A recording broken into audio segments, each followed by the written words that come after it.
السؤال الاول هنا جايب لك بطاريه، وبعد البطاريه W، وهنا في Z، وهنا في X، وهنا في Y، 4 نقط، وبيقارن البوتنشال بتاعهم ببعض. طب قبل ما انت تقارن بحاجه، في حاجه لازم تاخد بالك منها. هنا ده البوزيتيف وده النيجاتيف، يعني ده هاير بوتنشال وده لور بوتنشال، تمام، بتوع البطاريه. يبقى مبدئيا كده البوتنشال عند W اكبر من عند Z، صح صح.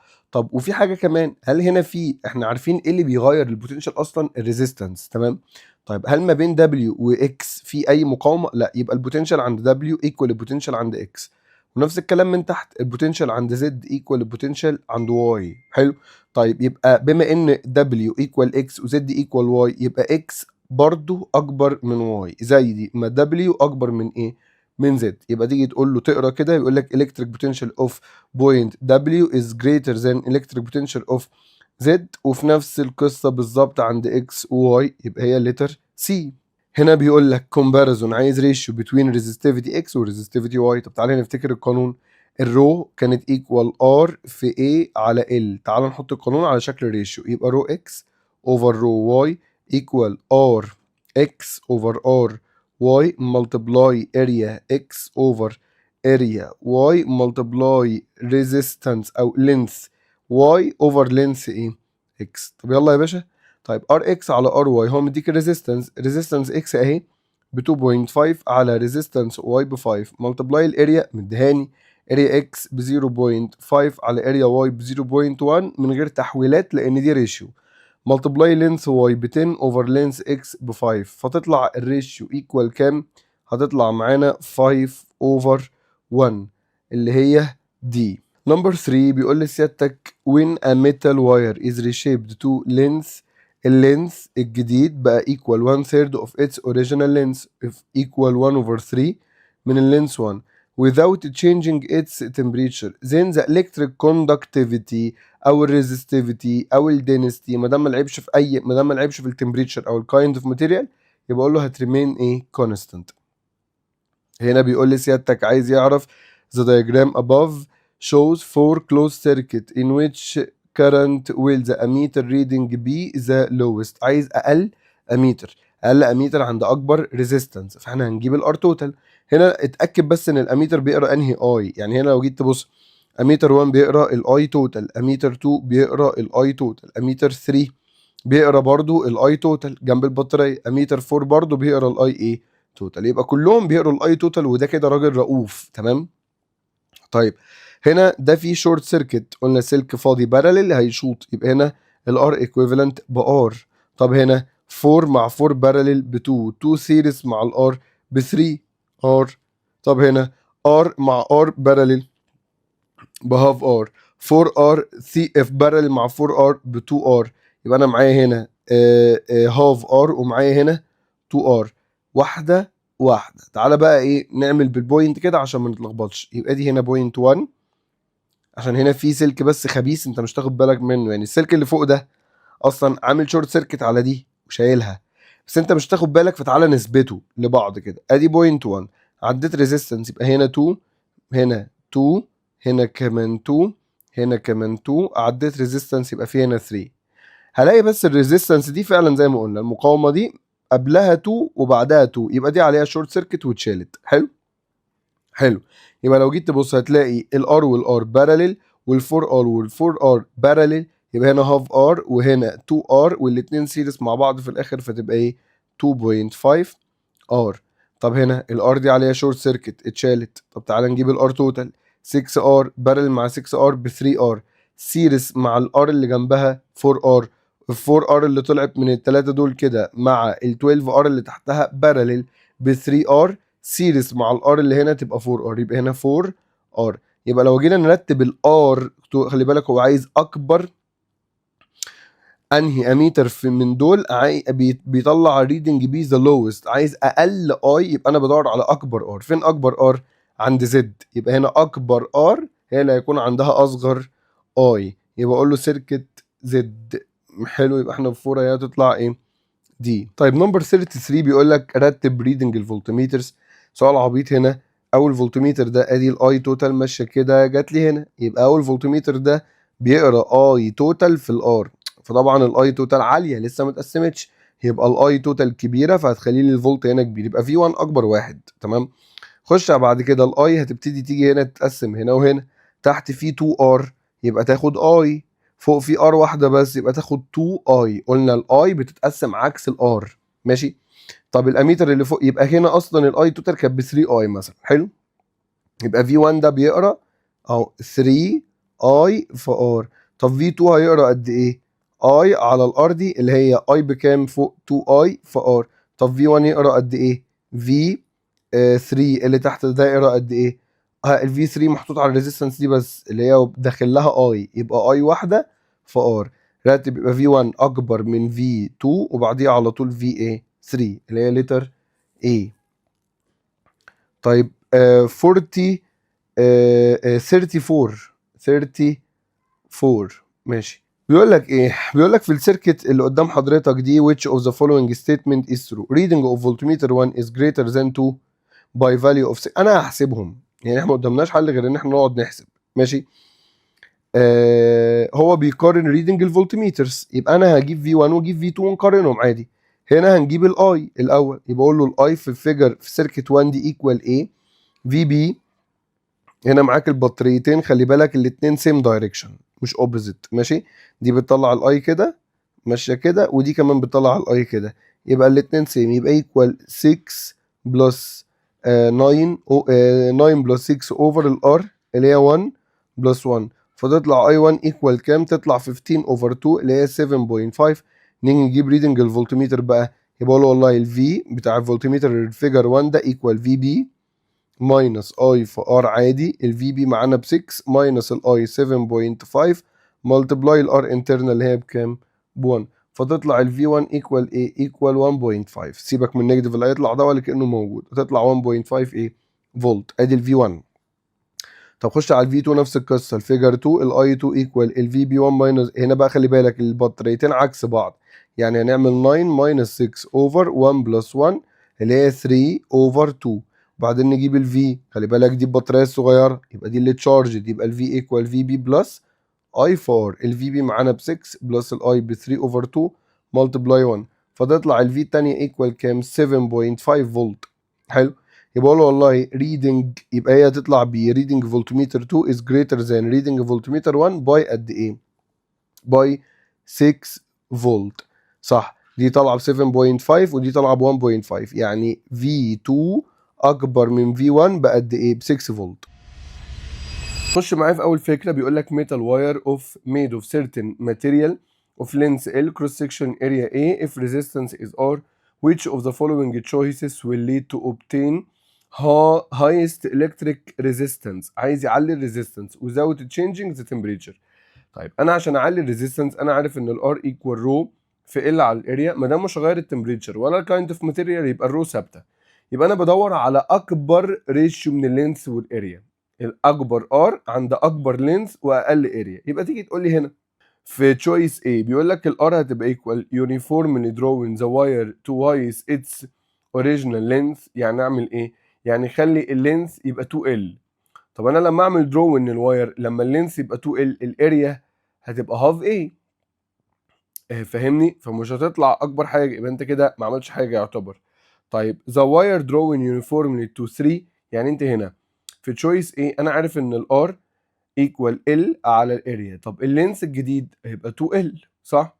طب والاريا هتبقى هاف A لان الاثنين انفرسلي، فساعتها الريشيو هتبقى كام؟ 4L اوفر A، يعني كانها 4R بالظبط. حلو كده زادت. طب تعالى نشوف دي اكبر زياده ولا لا. طب خش على بي بيقول لك the wire uniformly drawn of to 3 times its original length. ده كده الار هتبقى ايكوال ال بقت 3L والاريا هتبقى 1 over 3 اريا. حلو. اللي هي هتبقى ايكوال ايه؟ 9L over A، يعني كانها 9R. يبقى دي زادت اكتر. يبقى انا استبعدت ايه دلوقتي؟ طب replacing the wire with another of 4 times، قال لك اصلا انا عايز ولا غير يعني ما غيرش اي حاجه خالص، هو هنا غير الواير اصلا. طب تعالى replacing the wire another wire of 4 times its original length and have the same cross section area، يعني حتى هنا الار الجديده هتبقى ايكوال ايه؟ المفروض هنا يقول لك نفس الريزستيفيتي ونفس الايه التمبريتشر، هو هنا ما قالش بس خلينا مكملين معاه. خلينا مكملين كأن الرو هي مع ان هنا السؤال كده ناقص يعتبر. ماشي طيب. for its original length يعني اللينث بقى 4L والاريا زي ما هي، يبقى كده الار الجديده هتبقى equal 4R، يبقى برضو غلط. طب replacing the wire with another 6 times the original length يعني الار هتبقى equal 6L over A يعني كأنها equal 6R1، يبقى مين أعلى resistance؟ B. طب نمبر 2 بيقول لك the figure showing using the data showing the ratio عايز يعرف الريشيو between reading of voltmeter V1 على V2. ادي V1 وادي V2. هقول له طب انا عارف ان V1 على V2، تعالى كده نجيب الريشيو بتاع، تعالى كده نجيب الاي الاول، عشان انا عارف ان I1 V1 على V2 equal I1 ف R1 over I2 ف R2. هتلاقيه مدي لك الارات، يعني V1 ده بيقرا على ال 4R وV2 ده بيقرا على 3R، يبقى انا ناقصني بس الايه؟ الاي. I1 اللي هي الاي اللي هنا والاي 2 اللي هي اللي تحت. طب تعالى، هو الريشيو بتاعت الاي بتتقسم على اساس الار صح؟ الار بتاعت البرانش اللي فوق ده كله بكام؟ 2R بلس 4R، يبقى فوق عندي اهو 6R. طب والار بتاعت البرانش اللي تحت بكام؟ ب 3R فقط، 3R only. يبقى الار اللي فوق ضعف الار اللي تحت، يعني الاي اللي تحت ضعف الاي اللي فوق، يعني تحت 2I وفوق في ايه؟ اي واحده بس. خليك فاكر ان الاي عكس الار، ريشيو الار عكس ريشيو الاي. تمام تمام. يعني الكلام ده ايكوال اهي I1 اللي هي الاي بقى اللي فوق احنا جبناها بكام اهي؟ اي واحده ملتبلاي الار اللي فوق، الار اللي هنا خلي بالك V1 بيقرا على ال 4R بس، يبقى ملتبلاي 4R اوفر I2 الاي اللي تحت احنا جايبينها بكام اهي؟ 2I ملتبلاي R2 اللي هي معانا بكام؟ ب 3R. الاي مع الاي والار مع الار فتطلع 4 اوفر 6 اللي هي 2 اوفر 3، يبقى الريشيو هتطلع 2 اوفر 3 اللي هي دي. نمبر 3 عايز الايكويفالنت ريزيستنس. طبعا هنا هنحل بالبوينت ميثود عادي عشان ما نتلخبطش. خرجت من البطاريه دي بوينت 1، عديت لا يبقى بوينت 1، عديت ريزيستنس لا يبقى بوينت 1. احنا متفقين ما بزودش بوينت غير لما ايه؟ غير لما اعدي ريزيستنس، وما بسيبش السلك طول ما هو فاضي. يعني ايه؟ يعني طول ما في سلك فاضي بدوس عليه وبحط نفس البوينت. طب هنا انا عديت ريزيستنس يبقى في هنا بوينت كام؟ 2. هنا عديت لا يبقى 2، عديت لا يبقى 2، عديت لا يبقى 2، عديت ريزيستنس يبقى في هنا ايه؟ 3. طب تعالى بقى، هتلاقي في 8 اوم اللي هنا دي قبلها 2 بعدها 2 يبقى دي عليها شورت سيركت. 8 اوم اللي هنا برضو قبلها 2 بعدها 2 يبقى دي كمان عليها ايه؟ شورت سيركت. يبقى في 2 ريزيستنس ريحوا واستريحوا اتشالوا خالص عليهم قفله، يبقى الباقي كله ايه معانا؟ ادي بوينت 1 وادي بوينت 2 وادي بوينت 3. يلا ايه اللي ما بين 1 و2؟ في 3 اوم اهي، ما بين 1 و2 في 3 اوم. طب في ما بين 1 و2 تاني 6 اوم اهي، 1 و2 في 6 اوم. طب في ما بين 1 و2 تاني؟ لا. طب في ما بين 2 و3؟ ادي ما بين 2 و3 في كام؟ في 2 اوم. وخلصنا المساله. يبقى الار ايكويفالنت هتطلع 3 بارل مع 6 ب 2، سيريس مع ال 2 اللي جنبها هتطلع 4 اوم. هنا بيقول لي سيادتك ايه؟ عايز يعرف the diagram shows a closed electric circuit containing several resistors. بيقول لك a battery with a negligible internal resistance and an opened switch open key 1. الكي 1 ده كان ايه؟ open. What happens to the reading of V1 V2 V3 when the switch key is closed؟ حلو جدا. هو حضرتك لما تقفل مبدئيا بس اكتب قانون كل فولتميتر الاول. يعني V1 ده القانون بتاعه ايه؟ والله V1 ده على باتري وريزيستنس مع بعض صح؟ يبقى تيجي تقول لي ال V1 ده ايكوال VB ماينس I في الار انترنال بلس الريزيستنس اللي هو مديهاني. طب ال V2 على ريزيستنس يبقى I في R. طب ال V3 ده محطوط على الريزيستنس الثانيه دي اللي هي اللي عمالين نلعب فيها، اللي هو برضه هيبقى ايكوال I في ايه؟ في R. تمام تمام. تعالى بقى بالراحه عشان نعرف اي واحد من دول ايه اللي حصل له، لازم نعرف الاي ايه اللي حصل لها. يبقى اول حاجه كده نشوف الاي توتال. انا عارف ان الاي توتال ايكوال في بي على الار ايكويفالنت بلس ار انترنال. يبقى اول خطوه بتعملها بتشوف الاي ايه اللي حصل لها. طيب هنا الاي ايه اللي حصل لها؟ لما قفلت السويتش في الاول، لما السويتش كان مفتوح دي ما كانتش موجوده اوبن سيركت. لما السويتش اتقفل بقت ال 2 ار بارلل مع ال 2 ار بار، يبقى الار ايكويفالنت قلت. بدل ما كانت 2 ار، بدل ما كانت هنا هتبقى 2R بلس R، لا بقت 2R بارل مع 2R بR، يبقى قلت. يبقى الار ايكويفالنت قلت، يبقى اقول له الاي توتال ايه اللي هيحصل لها؟ هتزيد. يبقى تعالى بقى على كل قانون، لما الاي توتال دي ايه اللي يحصل لها؟ تزيد. ودي بعد الماينس، يبقى الفولتميتر ده ايه اللي هيحصل له؟ يقل، عشان اللي بعد الماينس بيبقى انفرسلي. يبقى مبدئيا V1 هيديكريز، V1 ايه اللي هيحصل له كده كده؟ هيديكريز. حلو. طب V2 تعالى كده، احنا قلنا الاي بتزيد، يبقى V2 هنا هيزيد، يبقى V2 هي انكريز. طب خلاص احنا جبنا الاجابه اصلا، يبقى دي بتديكريز ودي بتنكريز، يبقى هي دي اصلا. بس تعالى نكمل. V3 ايه اللي هيحصل له؟ تقول لي والله V3 ايه اللي حصل له؟ الار في الاول V3 كان محطوط في الاول على 2R صح؟ طب دلوقتي بقى محطوط على ار واحده بس، لان دي ودي بارل مع بعض بار صح؟ يعني الار قلت وفي نفس الوقت الاي زادت، بس الاي زادت، الار قلت، الاي قلت النص، بس الاي ما زادتش الضعف، لان اللي هنا دي الاي توتال.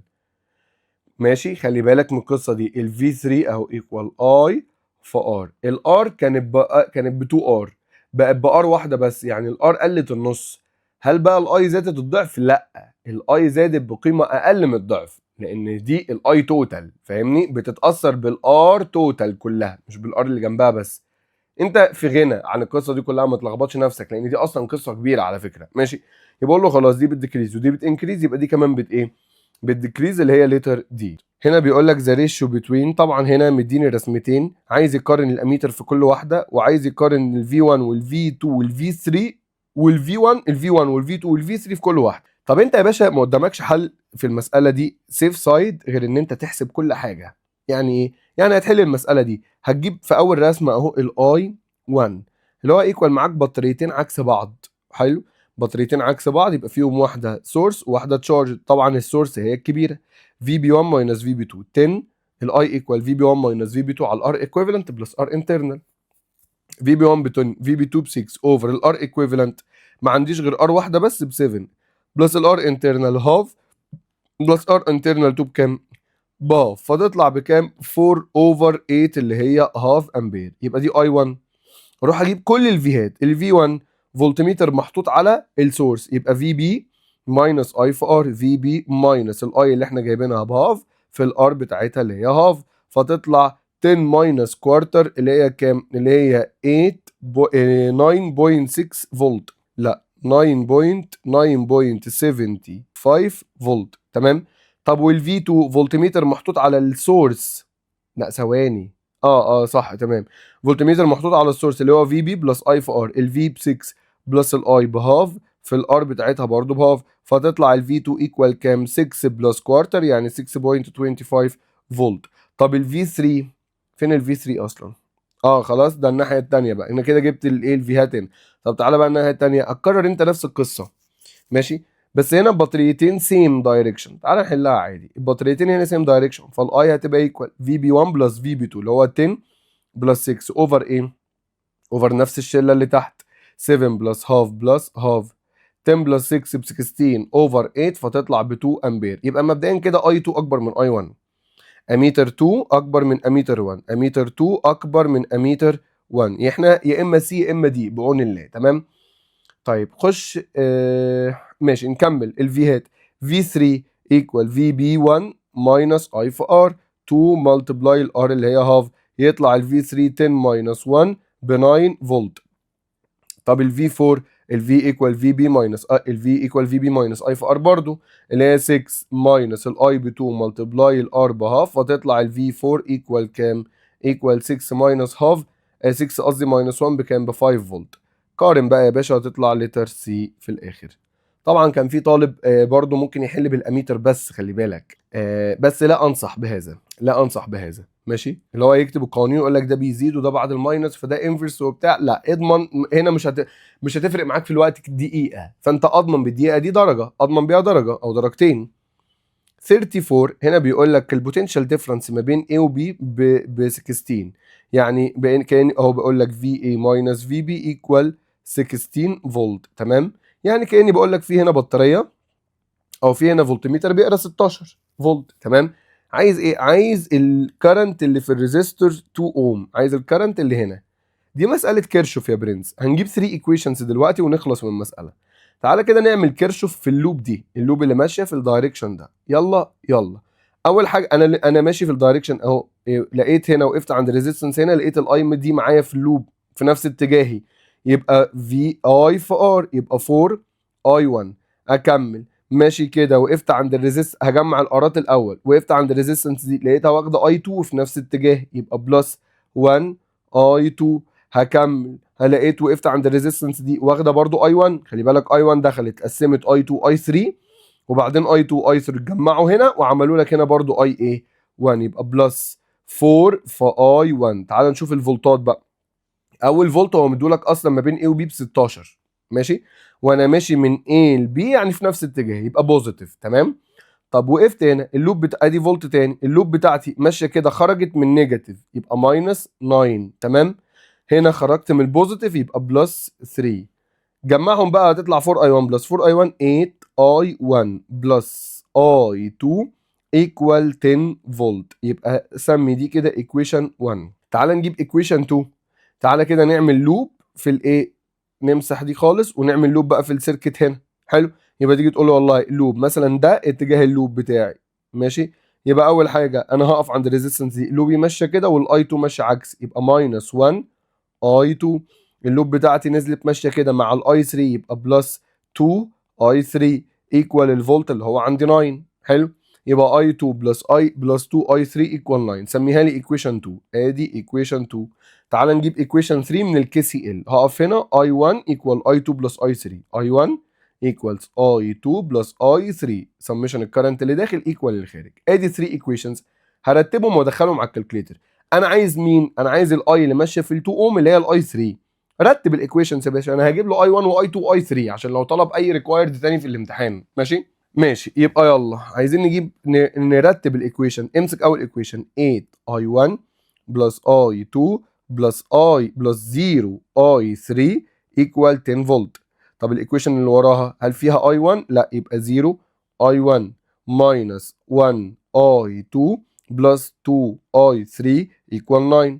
طب الايكويشن الثالثه اي 1 اللي هي 1 اي 1 ماينس 1 اي 2 ماينس 1 اي 3 ايكوال 0. مود 5 2 على الكالكليتر، هتجيب اي 1 وهتجيب اي 2 هتجيب اي 3. اي 3 اللي هو عايزها في الاخر هتطلع بكام؟ 3.5 امبير. نمبر 1 بيقول لك ان الكتريك كوندكتور اوف لينث 1 متر، ومديني الاريا ومديك الاي ومديك الفولت، وبيقول لك ذاتس مين ذا كونسيومد بار. تقول له والله بص مش عارف، انا اول حاجه هجيب الريزيستنس، لو طلعت صح يبقى كان بيها، ما طلعتش صح ابتدي بقى اشوف الكلام ده. حلو. طب انا عارف ان الريزيستنس في على الاي، الفي ب 6 الاي ب 2 يعني الريزيستنس ب 3 اوم، يبقى للاسف دي غلط. طب تعالى بقى نشوف الريزستيفيتي والكوندكتيفيتي. الار ايكوال رو في ال على الاريا، يعني الريزستيفيتي ايكوال ار في A على ال. الار ب 3، الاريا معاك ب 2 ملم سكوير يعني ملتبلاي 10 باور نيجاتيف 6. كل الكلام ده اوفر اللينث اللي هو ب 1. هتطلع الريزستيفيتي معاك 6 ملتبلاي 10 باور نيجاتيف 6، فهتلاقي سي بي كمان غلط، بس هتشقلبها هتطلع الكوندكتيفيتي صح. يبقى الكوندكتيفيتي 1 اوفر الريزستيفيتي، يعني 1 اوفر 6 ملتبلاي 10 باور نيجاتيف 6، هتلاقيها طلعت معاك 1.667 ملتبلاي 10 باور ايه 5، يبقى سي صح. نمبر 2 بيقول لي سيادتك معاك سلكين او سلكين بارل مع بعض، ده ماشي فيه اي 1 واللي تحت ماشي فيه اي 2، ومديك اللينث والاريا بتوع كل سلك، وبيقول لك عايز يعرف اي 1 على اي 2. اقول له طيب انا عارف ان الاي انفرس مع الار ما دام الاثنين بارل يعني فيهم نفس الفولت، صح؟ خلينا نبدا كده بدايه ايه بالراحه. الفولت اللي فوق ايكوال الفولت اللي تحت، ليه؟ عشان هما بارلل. يبقى اي 1 في ار 1 ايكوالز اي 2 في ار ايه 2، يعني اي 1 على اي 2 اللي هو عايزها ايكوال ار 2 على ار ايه 1. طب تعالى بقى بالراحه، ار 2 على ار 1 ريشيو ريزيستنس في الطبيعي ايكوال ايه؟ اهو تقول لي ار 2 على ار 1 اللي هي ايكوالز ال 2 على ال 1 ملتبلاي اريا 1 على اريا ايه؟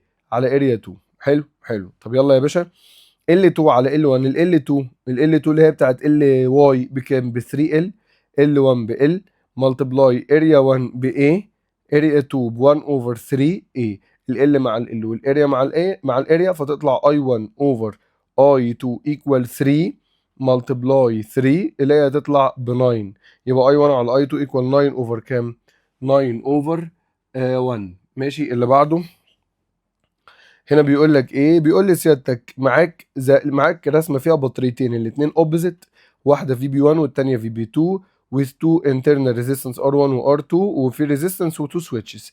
if you know ما تخافش من دباجة ما تخافش من لما تخش تلاقي مسألة 5-6 سطور. احيانا هو اللي بيحط المسألة نفسه بيبقى مقروف من كده بس غصب عنه عشان ده امتحان ثالثه ثانوي فلازم يقول كل تفصيلة، فاهمني؟ عشان ما حدش يطلع محنك بعد كده يقول لك اصل ده قال اصل ده ما قالش اصل كان قصده فهو بيكتب لك وبيوصف لك. بيقول لك if you know that هنا بيقول لك if you know that ال VB2 اكبر من ال VB1. VB2 اكبر من ال VB1 ودي مهمه جدا. ليه كده؟ ما دام البطاريتين اوبوزيت يبقى ال VB2 الكبيره هي السورس وال VB1 الصغيره هي الايه؟ التشارجد باتري. ماشي. What happens to the reading of the voltmeter when the switch key 2 is closed and the switch key 1 is open؟ يعني هو بيقول لك الرسمه اوريدي key 2 opened وكي 2 وكي 1 كي 1 closed وكي 2 ايه؟ open. كي 2 opened يبقى في بي 2 اصلا ايه؟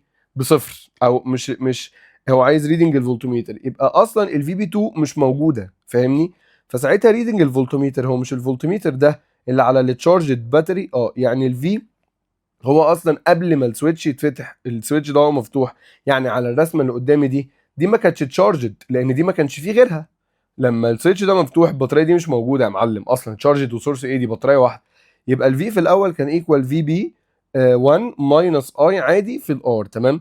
لما السويتش ده اتقفل وقام ده اللي اتفتح كده ترجع الرسمه البطاريتين يبقوا اوبوزيت، فساعتها الفي 1 هيبقى على اللي تشارج باتري كده ده بقى السورس ودي اللي تشارجد، فالفي 1 هيبقى ايكوال في بي 1 بلس اي في ار. تقول لي ثواني ده كده الفي 1 كان ايكوال في بي 1 ماينس ولما قفلت السويتش الفي بقت ايكوال في بي 1 بلس، يبقى انهي اكبر؟ طبعا الفولت خليه بقى في 2. طبعا الفولتميتر في حاله البلس هيبقى اعلى، رقمين بماينسهم الحاصل بتاعهم هيبقى اعلى ولا لما اجمعهم هما الاثنين؟ طبعا لما اجمعهم. بيقول له الفي 2 ايه اللي هيحصل لها؟ هتبقى اكبر من الفي 1، يعني الريدنج بتاعت الفولتميتر بالبلدي كده هت ايه؟ هت انكريز. نمبر 4 بيقول لي سيادتك في الصوره اللي قدامك دي برضو دي كان بص هتلاقي افكار اللي اصلا مش هيبتكر. هو ابتكر خلاص انا معاه خلاص، وانا قلت من اول السنه وانا بقول، وعلى فكره انا بقول الكلام ده من اول السنه كمان لتانية ثانوي، بقول الراجل الوزاره دلوقتي جايبه لجنه حلوه قوي بتحط الاسئله. اللجنه دي هي الوحيده اللي شغاله تطوير حرفيا. انا ما بقى يعني اكيد مش بطبل يا ماشي صح، بس هم بيحطوا اسئله بجد حلوه. يعني يكفي ان هم مش بيحطوا اسئله من المعاصر، يكفي بيحطوا اسئله جديده شويه عشان احنا حفظنا المعاصر والطلبه حفظت المعاصر واللي بيحطوا الامتحانات مش عارفين يروحوا فين من المعاصر، فبالتالي في تجديد شويه. بس هو خلاص بعد ثالث او رابع امتحان هيبتدي خلاص تلاقيه عمال يعيد نفس الافكار، فاهمني؟ المهم هو هنا عايز الار ومديك الفولت ما بين A و B. تمام. يبقى قلنا كأن في هنا مثلا فولتميتر وهو مدينا الريدنج بتاعته بكام؟ ب 23. ابتدي اعمل لوب كيرشوف اهي في الدايركشن ده، اقول له والله طيب انا ماشي في الدايركشن ده والاي في نفس اتجاهي، يبقى 4 في ار بلس الاي اللي ماشيه في الار انترنال ما تنساهاش، يبقى 4 ملتبلاي 1 اللي هي الار انترنال بلس 4 ملتبلاي 2 اللي هي الريزيستنس الايه الثانيه. حلو. كل الكلام ده ايكوال ايه؟ ايكوال الفولت اللي هم ادوني ب 23 ماينس البطاريه عشان هنا خرجنا اللوب خرجت من نيجاتيف يبقى ماينس ايه 3. يلا خلص الايكويشن يبقى 4 ار بلس 8 4 بلس 8 بكام؟ ب 16 ب 16 4 بلس 8 ب 16 ما شاء الله عليا. 4 بلس 8 ب 12. كل الكلام ده ايكوال كام؟ 23 ماينس 3 ب 20. فتطلع 4 ار ايكوال 8 فتطلع الار ايكوال 2 اوم. 33 كيرشوف هنا بيقول لك عايز يعرف الفي بي، اقول له عينيا الفي بي هنا عشان اجيبها لازم اجيب الاي اللي هنا. طب اجيب الاي اللي هنا ازاي؟ كسي اللايه هنا كده هتلاقي في 2.5 جايه لك ماشيه كده جايه لك كده مع ال 2.5 اللي هنا يتجمعوا يعمل لك هنا اهي الاي. يبقى لو انت بتعمل كسي ال اهو تلاقي هتكتب ان الاي مين الاي اللي بتاوت من النقطه دي؟ الاي اللي انت عايزها. مين الاي اللي داخله؟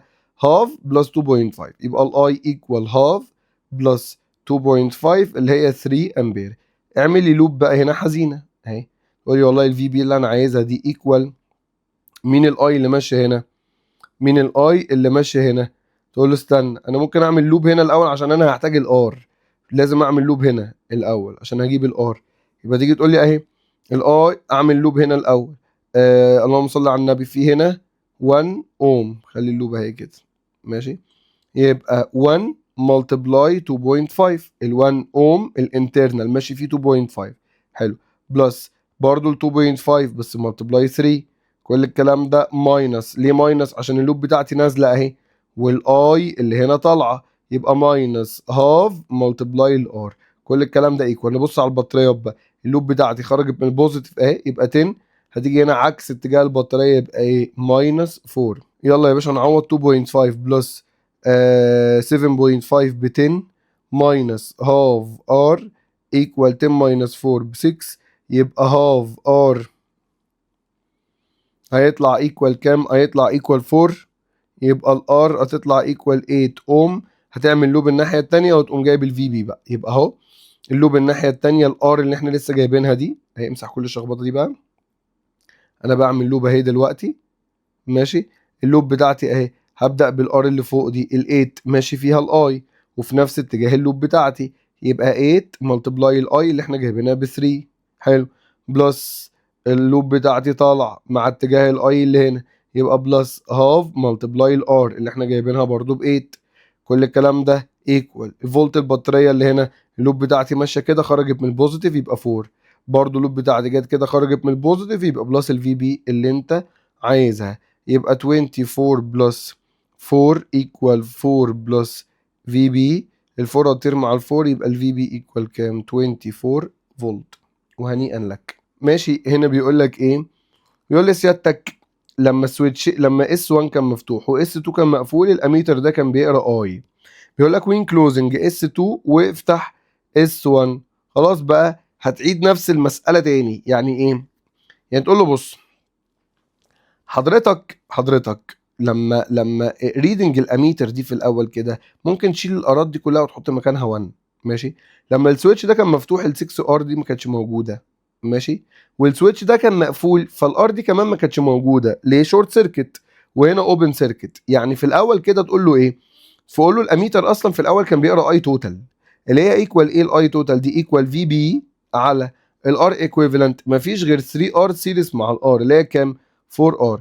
اقفل السويتش بقى وهنا تبدا القصه اهو. لما اقفل اس 1 وافتح اس 2 دي ترجع تشتغل ودي ترجع تشتغل حلو. فتقول لي اه ثواني ده كده الار توتال ايكوال 3 ار بارل مع 6 ار ب 2 ار سيريس مع الار وسيريس مع الار، يبقى الار توتال بقت ب 4 ار حلو. يبقى تقول لي اهي الار توتال بقت ب 4 ار. استنى، ليه يا مستر استنى؟ لان الاي اللي فوق الاي اللي بتاعت الاميتر دلوقتي مش اي توتال، ده الاي توتال هتيجي هنا تتقسم هنا وهنا حلو. يبقى تيجي تقول لي الاي توتال ايكوال في بي على الار توتال اللي هي 4 ار بلس الار انترنال اللي هي مش موجوده حلو. فتيجي هنا بقى تقسم. قسم يا باشا قسم.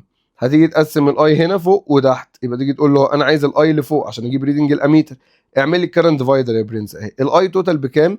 في بي اوفر 4 ار ملتبلاي الار اللي تحت بكام؟ 6 ار اوفر 3 ار بلس 6 ار. بس احسب بقى كده اهي في بي اوفر 4 ار ملتبلاي 6 ار اوفر 6 ار 6 ار اوفر 9 ار. الار هتطير مع الار فتطلع كام؟ 6 اوفر 9 اللي هي 1 اوفر اللي هي 2 اوفر 3 حلو. حلو يبقى الاي طلعت ايكوال 2 اوفر 3 ملتبلاي في بي اوفر 4 ار، يعني 2 في بي اوفر 12 ار. حلو. حلو. يعني الاي في الاول كانت طالعه بكام؟ استنى 2 اوفر 12 عشان نعملها سمبليفيكيشن، يبقى الاي الجديده طلعت بكام اهي؟ في بي اوفر 6 ار. هي كانت في بي اوفر 4 ار وبقت في بي اوفر 6 ار. طب انا هعمل ريشيو عشان ما نتلخبطش. يبقى تقول له اي 1 على اي 2 ايكوال ايه؟ الايكويشن دي اهي اللي هي في بي اوفر 4 ار ديفايد الايكويشن اللي تحت. طب انا هقلب الديفايد ملتبلاي واشقلب يبقى 6 ار اوفر في بي. الفي بي مع الفي بي والار مع الار فتطلع ايكوال 6 اوفر 4. يبقى الاي الجديده ايكوال كام؟ ايكوال اعمل كروس ملتبليكيشن ادي اي 1 اوفر اي 2. الاي 2 ايكوال كام؟ 4 اوفر 6 اي اللي هي 2 اوفر 3 اي. الله عليك يا محمد فود. طيب هنا بيقول لك which of the following choices causes the electric resistance of copper conductor to decrease to quarter when the length and the temperature are constant. حلو. طب انا عارف ان الار ايكوال روف ال على الاريا. لما الرو تبقى ثابته واللينس يبقى ثابت، يبقى الريزيستنس مين بس بيأثر عليها دلوقتي؟ الاريا، صح؟ ابدا اقول له طيب هل انت هنا حاطط لي الاريا؟ هو بيقول لك عشان عايز تخلي الريزيستنس تقل للكوارتر يبقى لازم الاريا تزيد 4 تايمز، صح؟ هنا بيقول لك increase the cross section area to double، يبقى ايه غلط؟ decrease the diameter، استنى هنشوف. بس انا مبدئيا كده عشان اقلل الريزيستنس لازم ازود الاريا، يبقى او ازود الديامتر او ازود الراديوس، صح؟ يبقى decrease الديامتر ده هيقلل الديامتر فهيقلل الاريا وانا عايز ازودها. حلو، طيب تالت او خش على الرابع كده decrease the cross section area، بيقول لك تقلل الكروس سكشن اريا، يبقى دي كمان غلط. يبقى انا عايز اقول لك على حاجه، انا قلت النوت ده في الحصه بتاعت الاسترشادي اللي عملناها اللي هي حادي بادي دي، وبقولها لك انت تاني اهو. خلي بالك لان الامتحانات الاسترشادي فيها غلط او مش فيها غلط، يعني نحط الاسئله كروت الاختيارات شويه او مش كلها بصراحه. في شويه اسئله اللي هو ايه انا ممكن احلها بالاستبعاد عادي، انا جبتها وانا جبت خلاص ان هو ايه ناسي من غير ما احله من غير ما اعرف ان انا خلاص بالاستبعاد انا عرفت ان هي ولا ايه ولا بي ولا دي، يبقى هي ايه على طول كده سي. مستر في اسئله هتيجي كده في الامتحان وارد تلاقي كده، وارد ان انت تلاقي اسئله بتتحل بالاستبعاد تماما، فاهمني؟ طيب تعالى نثبت بس ان سي صح. هو بيقول لك increase the diameter، اقول له طبعا increase diameter to double. انا عارف ان الريزيستنس اهي زي ما قلنا inversely مع الاريا، يعني inversely مع سكوير الديامتر، زي بالظبط ان هي inversely مع سكوير الايه الراديوس. فلما الديامتر يزيد الضعف كده الريزيستنس هتقل الضعف باور 2، يعني هتقل قد ايه؟ كوارتر، وده اللي انا عايزه. طيب نمبر 2 بيقول لك في الصوره اللي قدامك دي which of the following statements is correct، عايز اعرف انهي ستيتمنت من دول صح. هنا بيقول لك الكرنت اللي في ال 3 اوم، الكرنت اللي في ال 3 اوم دي اصلا اللي هي الاي توتال. حلو، يبقى هو هنا بيسال على الاي توتال، يبقى احنا نروح نريح نفسنا ونحسبها. اول حاجه عشان اجيب اي توتال لازم يبقى معايا ار توتال. 2 بلس 4 بلس 2، الثلاثه دول كده مع بعض سيريس بكام؟ ب 8. 8 باراليل مع ال 8 اللي جنبها ب 4. 2 مع 4 مع 2 تاني سيريس ب 8. 8 مع ال 8 اللي هنا باراليل ب 4. 4 بلس 3 بلس 2 ب 9، يبقى هنا الار ايكويفالنت هتطلع لك بكام؟ ب 9. يبقى الاي توتال ايكوال في بي على الار ايكويفالنت بلس الار انترنال. الفي بي معاك بكام؟ ب 9 على الار ايكويفالنت ب 9 والار انترنال ب 0، يبقى الاي توتال ب 1. هو هنا بيقول لك هل هي بهاف؟ لا، يبقى ايه غلط؟ بص هو بيقول لك طب هل ب 1.1.1.125؟ اقول له لا برضه هي ب 1 بس. طيب كمل كده بيقول لك the intensity of the passing current through 4 ohm. فين ال 4 ohm اللي هي الاخيره هناك خالص؟ بيقول لك طب ماشي هل الكرنت اللي ماشي في ال 4 ohm ب 0.5؟ تعال نبص. قول له والله بص ال 1 امبير ماشي كده اهو، هيتقسم هنا وهنا وهيتقسم هنا وهنا بالنص بالظبط. ليه؟ كنت حلل المساله دي اصلا معاك. يقول لك والله هنا الاي هتتقسم هنا اي 1، الاي اللي نزلت هنا دي اي 1 على ال 8 اوم اللي هي بالنسبه لك ار 1. طب الاي اللي ماشيه هناك دي بقى، الاي اللي ماشيه طالعه فوق دي، والله الاي دي اللي هي اي 2. طب الاي 2 هل دي رايحه لل 2 اوم بس؟ لا، دي رايحه لباقي المساله كلها. الاي دي هتشغل باقي المساله كلها، يبقى الباقي ده كله بالنسبه لك ار 2. اللي هو احنا بنحسب الار ايكويفالنت قلنا كل الجزء ده لما تيجي تحسبه ده وده وده مع دي مع الثلاثه دول هيبقوا ايه؟ هتطلع بكام كلها كده؟ ب 8. حلو، يبقى الكرنت هيتقسم على 8 و8 الناحيه الثانيه، يبقى ار1 ب 8 وار2 اللي هي الناحيه الثانيه برضو ب 8، يبقى الاي هيتقسم بالنص بالظبط. حلو، يبقى تيجي تقول لي والله اهو الاي اللي ماشيه ب1 هتتقسم هاف، وهنا كمان ايه؟ هاف. الهاف اللي هتمشي الهاف دي هتتقسم هنا كوارتر وكوارتر، يعني برضو هتتقسم بالنص لنفس السبب. دي 8 اوم ودول مع بعض كلهم 8 اوم، ما دام الار قد الار تبقى الاي قد الاي، يبقى النص ده هيتقسم ايه؟ ربع وربع، يبقى هلاقي في الاخر الكرنت اللي ماشي هنا قد ايه؟ كوارتر امبير. طب هنا بيقول لك in the following electric circuit معاك الباتري في بي and internal resistance مالها and an internal resistance موجوده. بيقول لك V V is the potential difference between the two ends of the battery، تمام، وال V is the potential difference على resistance A، وال VC potential difference على resistance C، وال I هي ال I total، تمام. which of the following relations is correct؟ يقول لك هل ال V A بلس ال VC بلس I في R equal V؟ تقول له بص انا عارف ان ال V الفولت اللي على البطاريه ده ايكوال ايه؟ المفروض اهي الفولت البطاريه، الفولت اللي البطاريه بتطلعه اللي هو الفولت اللي على البطاريه ده هيتقسم هنا وهنا، يبقى تقول الفي المفروض يبقى ايكوال في اي بلس في سي اصلا، تمام. يبقى ايه غلط كده كده. حلو. طب هنا في بي بيقول لك ايه؟ طب الفي ايكوال اي في 5 ار بلس ار. ماشي، اللي هو بيقول لك يعني الفي المفروض ايكوال ازاي اصلا؟ يعني ايه الفي ايكوال اي توتال في الار توتال؟ طب تعالى كده نبص. طيب في الاي توتال في الار ايكويفالنت. طب الاي توتال باي تمام. طب الار ايكويفالنت 2 ار بلس 3 ار بس اللي هي 5 ار. وانا بحسب الفي الفولت اللي خرج من البطاريه، ما بحسبش الار انترنال. الار انترنال لما بتتحسب لما نيجي نحسب الفي بي، اللي هو المفروض يعني الفي بي اهي ايكوال اي توتال في الار ايكويفالنت بلس الار انترنال. فتيجي تقول لي يبقى ايكوال اي في الار ايكويفالنت اللي هي 5 ار بلس الار انترنال. يبقى هو هنا لو كان حاطط لك دي في بي كانت تبقى صح، لكن دي غلط. طب سي بيقول لك الفي بي ايكوال في اي بلس في سي. قلنا لا طبعا، يبقى هي دي. بص كده، في بي ايكوال في اي بلس في بي اللي هي الفي بي بتاعت الباتري اتوزعت على كام حاجه بقى؟ اول حاجه شغلت البطاريه، شغلت الريزيستنس اي بلس، بعدين شغلت ريزيستنس سي، بعدين طلع منها في لوست اللي هو الفولتج دروب. على فكره ده هو القانون ده بالظبط. بص كده، الفي بي ايكوال ايه؟ الفولت بتاع البطاريه اهو اتوزع شويه على الريزيستنس دي وشويه هنا وشويه راح للار انترنال كمان. بس يبقى هي طبعا دي، وده ممكن يكون اول سؤال حلو في الاسترشادي الرابع يعني. طيب نمبر 4 بيقول لك so the value of I3. عايز يعرف الفاليو بتاعت I3. حلو. I3 اهي جايه منين؟ والله اقول له لا، فين دي 3 امبير؟ I3 اهي. يبقى انا مبدئيا بشوف عشان اجيب I3 محتاج اعمل كي سي ال عند نقطه تكون الاي 3 رايحه لها او جايه منها. طب الاي 3 دي هيبقى تاني انا عايز اي 3، بقوم عامل كي سي ال عند النقطه اللي اي 3 جت منها اللي هي دي، ممكن نسميها اكس. او النقطه اللي اي 3 رايحه لها اللي هي دي ممكن نسميها ايه؟ واي. تمام. طب مستر بحدد النقط على اساس ايه؟ يعني بعمل كي سي ال عند انهي نقطه؟ يعني انا ايه انهي واحده اللي انا رايح لها ولا اللي انا جاي منها؟ هقول لك، انت بتعمل كي سي ال على اساس النقطه اللي فيها عدد انونز اقل.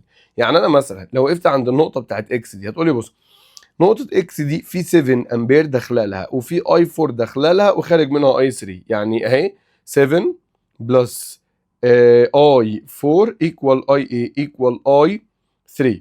لكن لو عملت يعني انا هنا عشان اجيب الاي 3 محتاج بس اجيب الاي 4 مش اكتر، اللي انا هعمل هنا كي سي ال واجيبها.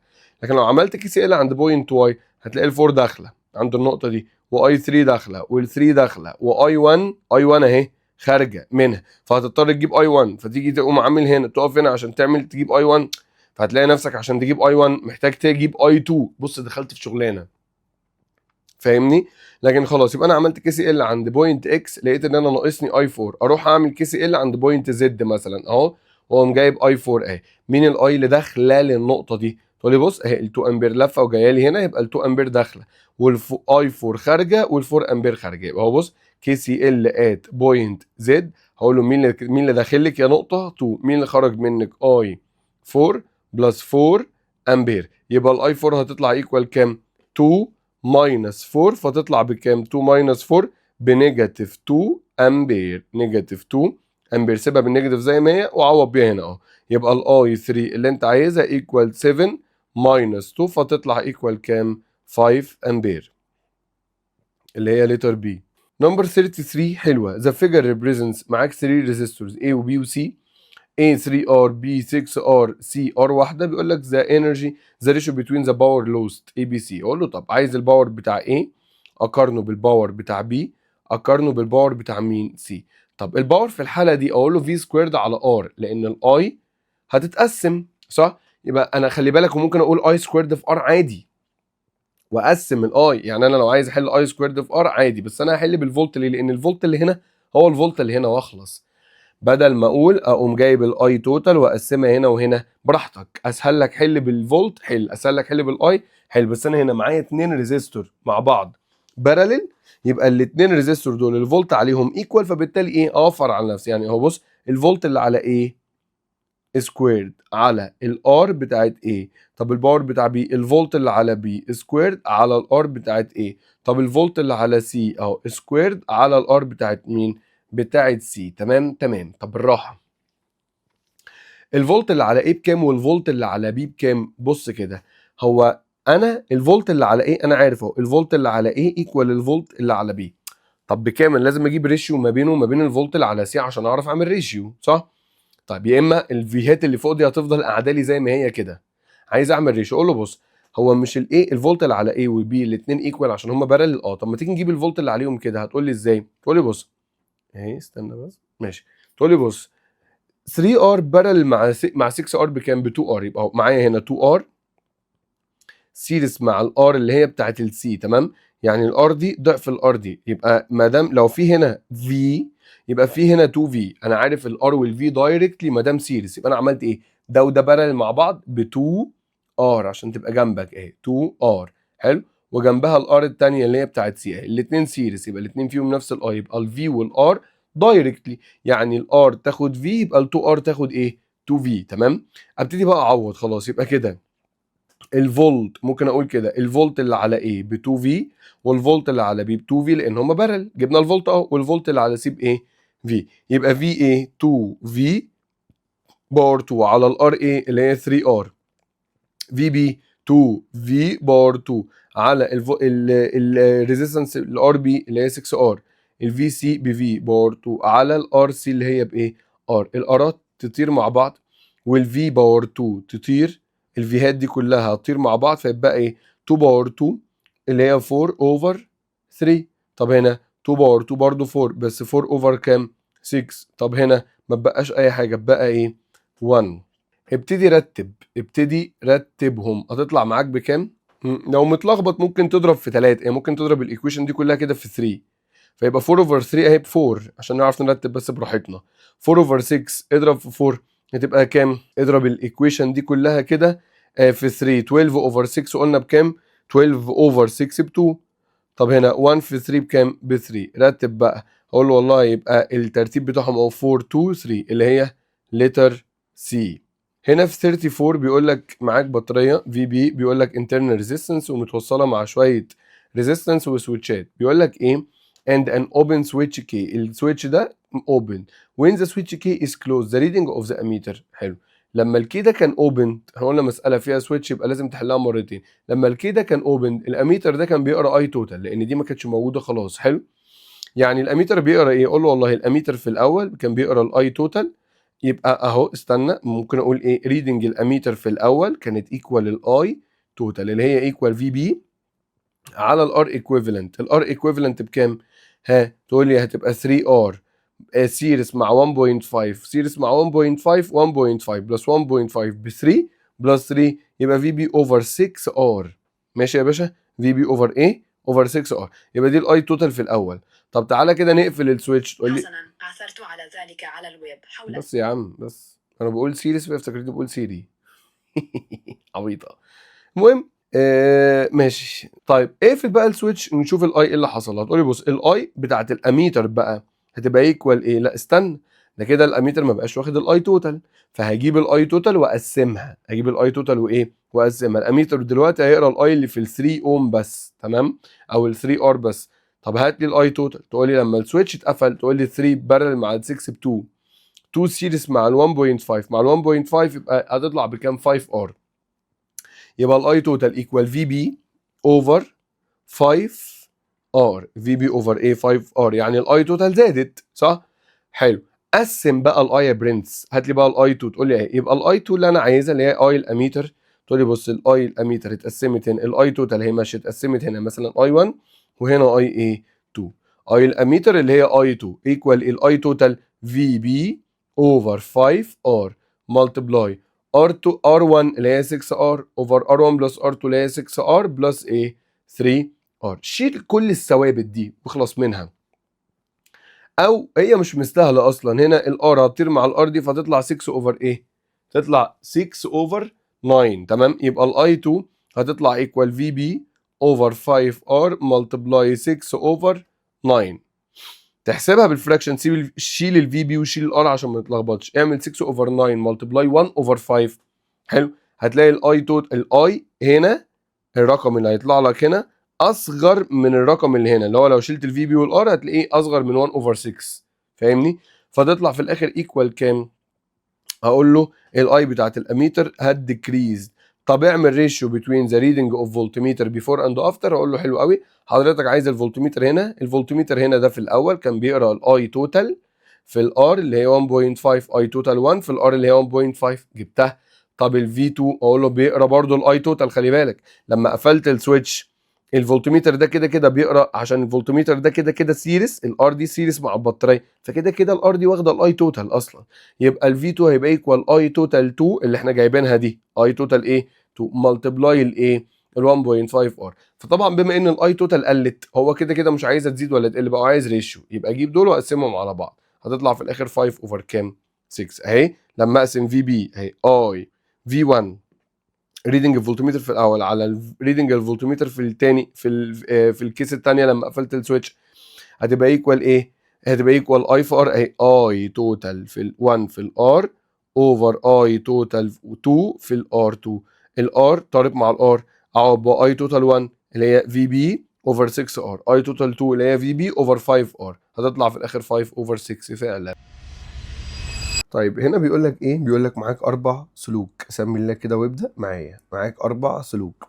طيب كل سلك هنا بيقول لك which two wires have the ratio between their electrical conductivity electric resistance 4/1. يعني حضرتك كأنه بيقول لك احسب لي الار هنا، واحسب لي الار واي، وكمان الار زد، وكمان الار دبليو، وشوف لي اي ريشيو فيهم، اي ريشيو فيهم هتطلع 4/1.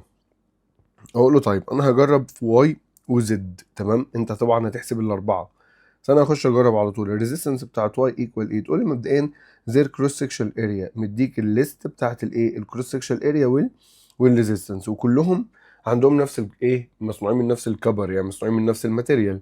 يبقى الريزستيفيتي مالها، الريزستيفيتي بتاعتهم كلهم ايكوال. يبقى وانا بحسب الريزيستنس بتاع كل واحده فيهم مش هحط الريزستيفيتي في الموضوع. يعني بالبلدي كده لو انا جيت حسبت معاك الاربعه، الار بتاعت اكس ايكوال لينز على الاريا، طب الريزيستنس بتاعت واي 2L على اريا، يبقى 2L اوفر الاي. طب الريزيستنس بتاعت زد L اوفر 2A. طب الريزيستنس بتاعت W 2L اوفر 2A. يعني مبدئيا كده لو جيت تبص الريزيستنس بتاعت اكس هتطلع ايكوال الريزيستنس بتاعت دبليو. وهنا ممكن يجيب لك السؤال ده في الامتحان ويقول لك ايه؟ انهي واحده من انهي 2 انهي 2 ايكوال، انهي سلكين من دول مقاومتهم ايكوال، او يقول لك انهي ريشيو ايكوال 1 to 1. ماشي. طيب واي وزد، لو جيت تبص على واي هتلاقيها الريزيستنس بتاعت واي اهي 2L على الاريا، وبتاعت زد L على 2A. فلما تيجي تقسم الاثنين على بعض، ريزيستنس واي اوفر ريزيستنس زد، ايه اللي هيحصل اهو؟ 2L اوفر الاريا ملتبلاي 2A اوفر ال مع ال والاريا مع الاريا، فتطلع فعلا 2 ملتبلاي 2 بكام؟ 4. طبعا انا مش محتاج اقول لك ان انا قلبت الديفايد ملتبلاي وقمت مشقلب. ماشي، يطلع ريزيستنس واي على زد فعلا ايكوال كام؟ 4 اوفر 1. نمبر 2 بيقول لك هنا ريزيستنس او هنا اي ماشيه R1 R2 R3 R4 which of the following statements is correct. انهي statement من دول هتبقى صح؟ The current intensity passing through R1 equal to the current intensity passing in R3. قول له ازاي؟ اذا كان الاي هتمشي كده، الاي اللي مشيت هنا هتتقسم، يبقى ايه غلط؟ طب بص بيه، the current passing through R2 equal the current intensity equal 3 times the passing through the resistance R4. طب بالراحه كده، الكرنت اللي ماشي هنا اللي هو برضو الاي توتال، حلو. الاي توتال دي اتقسمت هنا وهنا، احنا عارفين ان الاي بتتقسم على عكس ريشيو الايه الار، حلو، قلناها دي في الحصه في 100,000 حصه، حلو.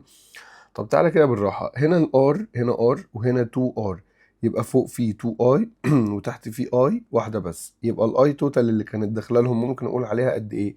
3 اي. يبقى تيجي تقول لي ايوه الكرنت اللي ماشي هنا ب 3 اي والكرنت اللي ماشي هنا باي، يبقى ده ايكوال 3 تايمز ده فعلا.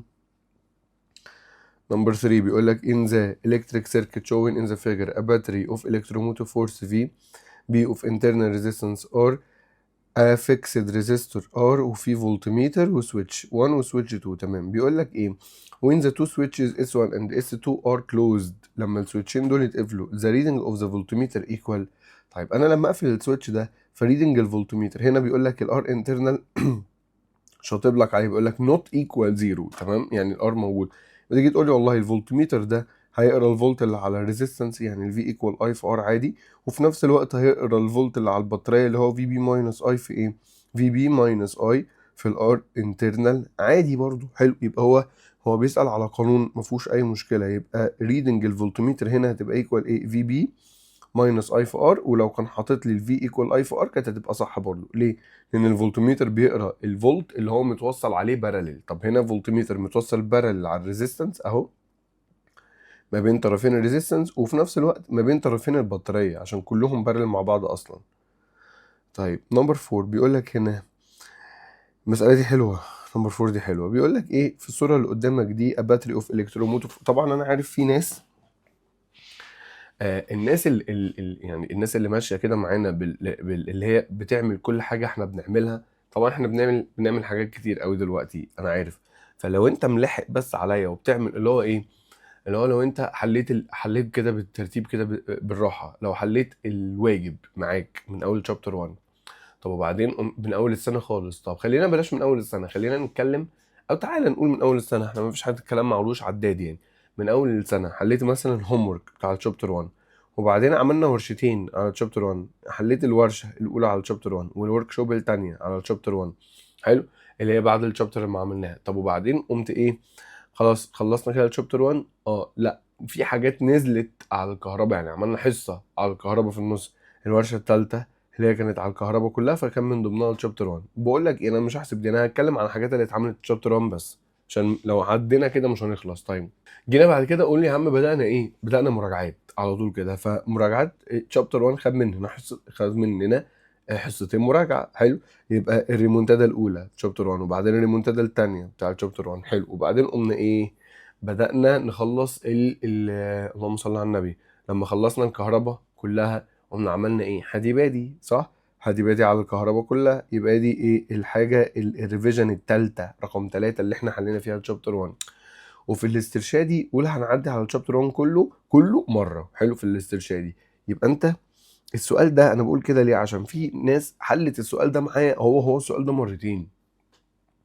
مره في الريفيجن كنت حاطه في الريفيجن، طبعا كل ريفيجن من دول اصلا فيها 3 حصص كل ريفيجن من دول يعني دي مش اقول لك بقى كلاس ورك، وبعدين هنا في بروماكس، صح، وبعدين في هنا الشرح، وبعدين في يعني قصه كبيره. انا بقول لك كده ليه، بقول لك كده عشان انت لو انت حليت الكلام ده تبقى فخور بنفسك. احنا بنحل الكلام ده للمره الثالثه او الرابعه او يعني مش هعد بقى، حلو. طب لو انت ما بتحلش اعرف ان انا لسه عمال اديك فرصه، يعني انا خلاص انا عمال اديك فرصه اهو، مش بعدي على السؤال واقول لك ما خلاص بقى حليناه، ما خلاص بقى ما حليناهوش، ماشي. طيب المهم بيقول لك when the value taken of the variable resistance are، لما الار دي تقل، يا باشا صلي على النبي عشان ما تلخبطش، الاميتر اللي جنبه ده هيزيد، يبقى تقول له مبدئيا اميتر 1 كده هي ايه، هي انكريز، يبقى ده مبدئيا. طب الاميتر الثاني اميتر 2 تقول له بص، هو مش الار دي لما تقل الاميتر ده هيزيد، طب في الاخر هو مش الفولت هنا هو الفولت هنا، ايوه يا مستر صح، يبقى في الاخر الفولت اللي هنا هيفضل ثابت لان الاثنين دول باراليل. خلي بالك الار لما تقل الاي هتزيد، بحيث ان الفولت هنا اصلا هيفضل ثابت، والفولت هنا كمان هيفضل ثابت لان الاثنين مع بعض بارل. يبقى تيجي تقول لو الفولت هنا ثابت والار هنا ثابته، يبقى ريدنج الاميتر هنا هتكون هي كمان ايه، ثابته. والمساله دي خادعه جدا، ماشي. يبقى اقول له اميتر 2 هي ريمين كونستانت، يبقى هي تشويس ايه، مهمه جدا يا جدع. 33 بيقول لك هنا فيجر شوز، هنا معاك بطاريه، البطاريه دي بتقرا قد ايه، بتقرا فولت ب 3.3 فولت. الفولت اللي على ريزيستنس سلك اكس وواي ده اللي هو ريزيستنس، يعني الفولت اللي عليه بكام، 1.8 فولت، ومديك مديك اللينس بتاعه، ومديك الايه الاريا بتاعته، ومديك فولت البطاريه في 4. مش عايز ايه، ذا فاليو اوف ايكويفالنت ريزيستنس، اقول له حاضر.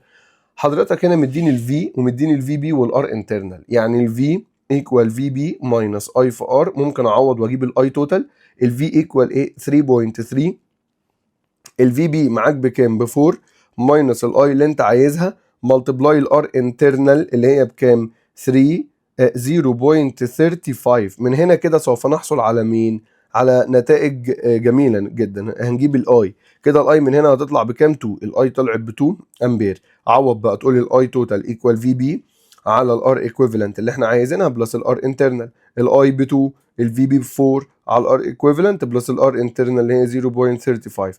من هنا كده تطلع الار ايكويفالنت بكام 1.65. طبعا من الغشامه ان هو زي ما قلت قبل كده وانا بحل المساله دي في الحديبه دي، في الغشامه ان هو حاطط لك واحده بس 1.65. فكده خلاص انا عرفت ان الكوندكتيفيتي بالرقم ده، يبقى هي تشويس ايه. بس انت هتحسب الكوندكتيفيتي، اي الكوندكتيفيتي ايكوال ال اوفر ار. في طبعا في الامتحان لو حصل كده ما تحسبش الكوندكتيفيتي، قول له شكرا وخد الدرجه واجري، بس احنا بنتمرن، احنا بنحل عشان نتمرن، ماشي. يبقى هنا الكوندكتيفيتي معاك اللينث اهو 0.9، معاك الاريا اهي، وايه والريزيستنس، ماشي. طبعا انت محتاج كوندكتيفيتي السلك فمحتاج تجيب الريزيستنس السلك نفسه اللي هو الار، هتبقى ايكوال في على الاي، الفي بتاعت السلك اللي هو 1.8 على الاي بتاعت السلك اللي هي بكام؟ ب 2. كده جبت الار، عوض بيها هنا معاك الاريا واللينس، جبت الكوندكتيفيتي. 34 هنا برضو المسألة دي برضو حليناها في الحادي بادي. هنا بيقول لك the potential difference between 2 points BQ. لما اقفل كي 1 only عايز الفولت اللي ما بين بي ودي. قول والله ما بين بي اهي ودي اهي. مبدئيا كده انا محتاج يعني الكي 1 وهو مفتوح، كي 1 وهو مفتوح يبقى الجزء ده كله كانه مش موجود. يبقى هي مساله عبيطه جدا. قفلت السويتش ده وعايز الفولت اللي ما بين بي ودي. انا ممكن امشي من بره اهو من بي، من دي اروح لبي، وممكن امشي من جوه من بي اروح لدي، براحتك. انت في الحالتين محتاج الاي.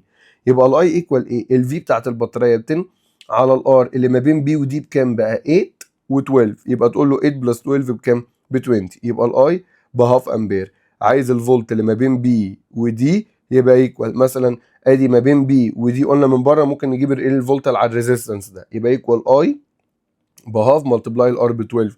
في الحصه نفسها انا حليت جبت الفولت اللي هنا. حلو، ادينا بنحل بطريقتين، يبقى تطلع ايكوال كام؟ 6 فولت. طب الفولت اللي ما بين بقى ايه؟ بي دي واف اهو. اقفل كي 2، ارجع اقفل بقى كي 2 ده وافتح ده وهات لي الفولت ما بين دي واف. هتعمل نفس القصه بالظبط. قفلت السويتش ده يعني الجزء ده ما بقاش موجود، هتقوم جايب لي الاي هنا في بطاريتين سيم دايركشن، يبقى الاي ايكوال 10 بلس 12 اللي هي في بي 1 بلس في بي 2 على الار اللي هي 8 بلس 3، فتطلع الاي ايكوال كام؟ 2 امبير. عايز الفولت ما بين دي واف، ما بين دي واف من هنا مثلا في بطاريه وريزيستنس، يبقى تقول له اهو الفي ايكوال في بي ماينس اي في ايه؟ في الار. ايكوال الفي بي اهي مثلا ب 12 ماينس الاي ب 2 في الار اللي هنا بكام؟ ب 3، فتطلع هي كمان بكام؟ ب 6. يبقى الفولت هنا ب 6 والفولت هنا كمان ب 6. طيب نمبر 1 بيقول لك two electric conductors X and Y Y Z made of same material. الاثنين مصنوعين من نفس الماتيريال connected together. نفس الماتيريال يعني نفس الكوندكتيفيتي ونفس الايه؟ الريزستيفيتي. تمام. بيقول لك if the cross section area of X Y، الكروس سكشن اريا بتاعت X Y is 3 times، يعني الاريا اهي بتاعت X Y equals 3 times الاريا بتاعت Y Z، ومديني اللينس اهو، اللينس بتاع X Y equal 2L واللينس بتاع واي زد ايكوال اللايه واحده بس. بيقول لك ايه؟ then the relation between the potential difference. حلو، ما دام الاثنين متوصلين سيريس، بص كده ادي اكس واي اهو، ادي مقاومه اكس واي وادي المقاومه بتاعت واي زد، الاثنين مع بعض ايه؟ سيريس اهو، يبقى الاثنين فيهم نفس الاي، يبقى انا عارف ان الفي ايكوال اي في ار. ما دام الاي ثابته عشان هم سيريس يبقى الفولت دايركت مع الار، يعني الفي اكس واي اوفر الفي واي زد ايكوال الار اكس واي اوفر الار واي زد. تعالى كده نعوض بقى. ما دام نفس الماتيريال يبقى نفس الريزستيفيتي، يبقى الريزستيفيتي طارت. طب تعالى نعوض بالاريا، ار اكس واي على ار واي زد اهي ايكوال ايه؟ تقول لي ايكوال لينث اكس واي اوفر لينث واي زد، نشيل دي، مالتبلاي الاريا بتاعت واي زد اوفر الاريا بتاعت ايه؟ اكس واي. طب عوض بقى كده، لينث اكس واي ب 2 ال، لينث واي زد ب ال، مالتبلاي اريا واي زد، اريا واي زد ب ايه، واريا اكس واي بكام؟ ب 3 اي. اللينث مع اللينث والاريا مع الاريا تطلع لك في الاخر الريشيو ايكوال كام؟ 2 اوفر 3. الفولت اكس واي اوفر فولت واي زد ايكوال 2 اوفر 3. حلو، يبقى ال VXY equal 2 over 3 فولت YZ اللي هي دي. طيب نمبر 2 بيقول لك in it's observed that when the switch key is closed the voltmeter reads doesn't change. This is mean والله الفولتميتر ده محطوط على البطارية، امتى الريدنج بتاعته ما تتغيرش؟ بص، لما اقفل السويتش ده، لما اقفل السويتش ده، هو ريدنج الفولتميتر ده اصلا مش محطوط على الفي بي 1 اللي هو الفي ايكوال في بي 1 ماينس اي في ار. حضرتك لما تقفل السويتش ولقيت الفي doesn't change، الفولتميتر ده ثابت زي ما هو، يبقى الفي ايكوال في بي. الحاله الوحيده اللي ممكن الفولتميتر فيها ما يتغيرش ان الار انترنال تبقى بصفر. حلو، لان انا وانا فاتح السويتش الاي بزيرو، فاي في ار بزيرو، فالفي ايكوال في بي 1. لما اقفل السويتش والاقي الريدنج زي ما هي، طب انا لما قفلت السويتش كده الاي مش بزيرو، الاي هتبتدي تمشي من دي لدي او العكس. حلو، المهم ان في اي في المساله، يبقى ازاي الاي تبقى ازاي الفي تبقى لسه ايكوال الفي بي؟ يبقى ما قداميش احتمال غير ان الار انترنال المره دي هي اللي تبقى بكام؟ بزيرو. يبقى والله اقول لحضرتك لما قفلت السويتش الفي بقت ايكوال في بي برضو. ليه؟ عشان الار انترنال بكام؟ بزيرو. نمبر 3 بيقول لك in the figure represents a closed electric circuit where the equivalent resistance of the circuit is 18. بيقول لك الار internal الار توتال ب 18. حلو. بيقول لك if the battery is placed in a place of the 2R and 2R resistor is placed of the battery. يعني شلت ال 2R وحطيت مكانها البطارية وبدلت، يعني عملت replacing. فالمسألة بقت عاملة كده اهو. ادي البطارية جاب مكان ال 2R، وادي الار التانية اهي، وادي الار اللي تحت اهي، والار ال 2R جاب مكان البطارية اهي. يبقى دي ار وادي ار وادي 2R وادي البطارية. طب انا عشان اعرف الار ايكويفالنت هتبقى بكام؟ هو عايز ايه؟ زين ذا ايكويفالنت ريزيستنس. لازم عشان اجيب الار ايكويفالنت اقول له بص اهي الار ايكويفالنت في الرسمه الجديده بتاعتك اللي انت عايزها دي اللي هي الار ايكويفالنت 2 هتبقى ايكوال ال 2 ار باراليل مع الار سيريس مع الار اللي تحت دي، صح؟ طيب يبقى هنا 2 ار ملتبلاي ار 2 ار، ممكن تشيل الار دي كلها وتحط مكانها 1، هتطلع في الاخر الار ايكويفالنت هنا 1.6 ار. 1.6 ايه؟ ار. تمام. طيب انا عشان اجيب الار ايكويفالنت محتاج الار دي. طب اجيب الار دي منين؟ من الكيس الاولى بقى هقدر اجيب الار فيها. يبقى اقول له بص ار في الكيس الاولى لو اتلخبطت حل بالبوينت ميثود، او عشان ما تتلخبطش حل بالبوينت ميثود، مش لازم تستنى تتلخبط يعني. ادي البطاريه خرجت منها يبقى دي بوينت 1. حلو. عديت او كل دي كده بوينت 1 اهي. عديت ريزيستنس من هنا يبقى دي كده بوينت 2. عديت ريزيستنس يبقى دي بوينت ايه؟ 3. يبقى دي البوينتس بتاعتي. طب تعالى ادي بوينت 1 ادي بوينت 2 وادي بوينت 3. ما بين 1 و 2 مع حضرتك ادي 1 و 2 في 2 ار، ما بين 1 و 2 في 2 ار، وما بين 2 و 3 وما بين 1 و 3 وما بين 1 و 3 في ار اهي، وما بين 2 و 3 في ار اهي. يبقى لو جيت تحسب الار ايكويفالنت 2 ار سيريس مع الار ب 3 ار بارل مع الار يبقى 3 ار في ار على 3 ار بلس ار. يبقى اهو هو بيقول لك اصلا الار ايكويفالنت ايكوال 18. طب الار ايكويفالنت احنا قلنا اهي 3 ار في ار اوفر 3 ار بلس ار ايكوال كام؟ ايكوال 18. هتطلع لك الار الواحده بس ايكوال كام؟ 24. هات ال 24 بقى وعوض بيها هنا. يبقى تقول لي الار ايكويفالنت هتطلع ايكوال 1.6 في الار اللي هي 24، فتطلع معاك بكام؟ 40 ابروكسيمتلي ان شاء الله. ماشي. طيب a copper wire of length L و area A و resistance R it was reshaped increasing its resistance by 3R then the reshaping done by اتكلمنا عنها دي الفكرة دي قبل كده. والله عايز ازود الريزيستنس باي 3R، يعني عايز الار الجديدة تبقى ايكوال الار القديمة وازود عليها 3R يعني تبقى ايكوال ايه؟ 4R. ابتدي والله اشوف انهي كيس من دول هتخلي لك الار 2 4R. هتبتدي حضرتك تقول لي طب هو ايه قانون الريشيبنج بس الاول؟ R1 على R2 ايكوال، خلي بالك بقى L1 على L2 باور 2 او اريا 2 على اريا 1 باور 2 او diameter 2 على diameter 1 باور 4 او radius 2 على radius 1 باور 4. حضرتك هتجرب انهي كيس من دول هتطلع لك الار 2 4R هتلاقيها كام؟ سي. والمساله دي كنا حلينا في ورشه الاسترشاد دي. ماشي. بص معايا في المساله دي بيقول لك الفولت اللي ما بين A و B ب 6. الفولت اللي ما بين A و B ايكوال 6 فولت. عايز ريشيو، عايز يعرف البوسيبل فاليو بتاعت R1 و R8 وعايز يعرف R1 ممكن تبقى بكام و R2 ممكن تبقى بكام. R1 قصدي تبقى بكام والR اللي هنا والR بكام. تمام. اقول له طيب حضرتك هنا 2R وهنا R، يعني هنا I وهنا 2I يبقى الاي توتال اللي هي I1 بكام؟ ب 3I. اقول له طيب يعني ال VAB اللي انت مديهاني دي ايكوال الفولت اللي ما بين A و B ايكوال الاي توتال في الار اللي ما بين A و B اللي هي R1. الاي توتال ب 3I في R1. ال VAB مديهالنا ب 6 يبقى هنا بص I في R1 هتبقى ايكوال ايه؟ 2 فولت. سيبها على جنب. تعالى بقى هنا اقول له طيب الفولت اللي ما بين X و Y ايكوال I3 مثلا. لو مشينا من تحت I3 في R، ولو مشيت من فوق هتبقى I2 في 2R وهتطلع هي بالظبط اهي I3 ب 2I في الايه؟ في الار. يبقى الفولت اللي ما بين X و Y ايكوال 2I R. هو بيقول لك الفولت اللي ما بين X و Y اصلا ب V يعني ايكوال V. يبقى اقول له بص I في R كده ايكوال V اوفر كام؟ 2. حلو؟ حلو. تعالى بقى اعمل ريليشن، اقسم الاثنين على بعض. يبقى تقول لي مثلا I في R1 اوفر I في R ايكوال هنا اي في ار 1 اللي هي 2 في اهي على اي في ار بس اللي هي من هنا في اوفر 2 في اوفر 2، فالفي تطير مع الفي وال2 تطلع فوق تتضرب في ال2 اللي فوق تبقى كام؟ 4، وهنا الاي تطير مع الاي يبقى ار 1 على الار المفروض تطلع بكام؟ ب 4. تبتدي بقى تبص هنا ار 1 لو ب 12 وار ب 3، 12 اوفر 3 فعلا بكام؟ ب 4. هي الوحيده اللي هتحقق الريشيو دي. هنا المساله برضو اتحلت قبل كده في الايه، في الحدي بادي. هنا بيقول لك ريدنج الفولتميتر هنا ب 19 فولت، وهنا ريدنج الاميتر هنا بيقرا الاي اللي هنا ب 3 اوفر 2 امبير. دي اي 2 عشان لو مش باينه، ودي اي 1 تقريبا عشان لو مش باينه برضو. زين ذا فاليو اوف في بي، عايز الفاليو بتاعت الفي بي والار. طيب انت اول حاجه تقول له بص، المساله دي تمشي كده بالترتيب عشان ما تتلخبطش، دي مساله كيرشوف واحده واحده كده. حضرتك انت هنا معاك كام لوب؟ معاك لوب هنا ممكن نسميها لوب 1، وده مثلا ده الدايركشن بتاعها براحتي، ومعايا لوب هنا تاني ادي لوب ايه؟ لوب 2. تمام.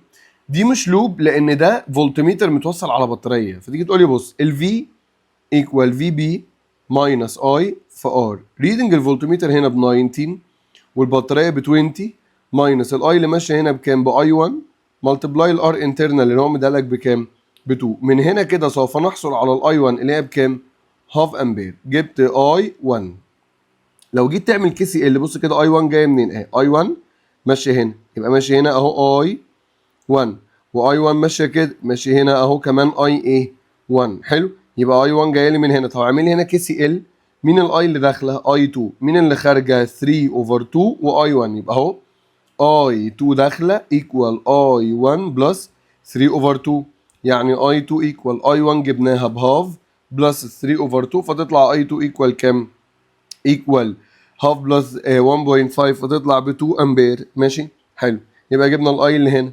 ابتدي اعمل كي في ال في اللوب 1، كي في ال في اللوب 1 اهو، يبقى 20 ايكوال 5 اي 1 بلس اي 2 في ار بلس 3 في اي 1، يعني 20 ايكوال 8 اي 1 بلس اي 2 في ار.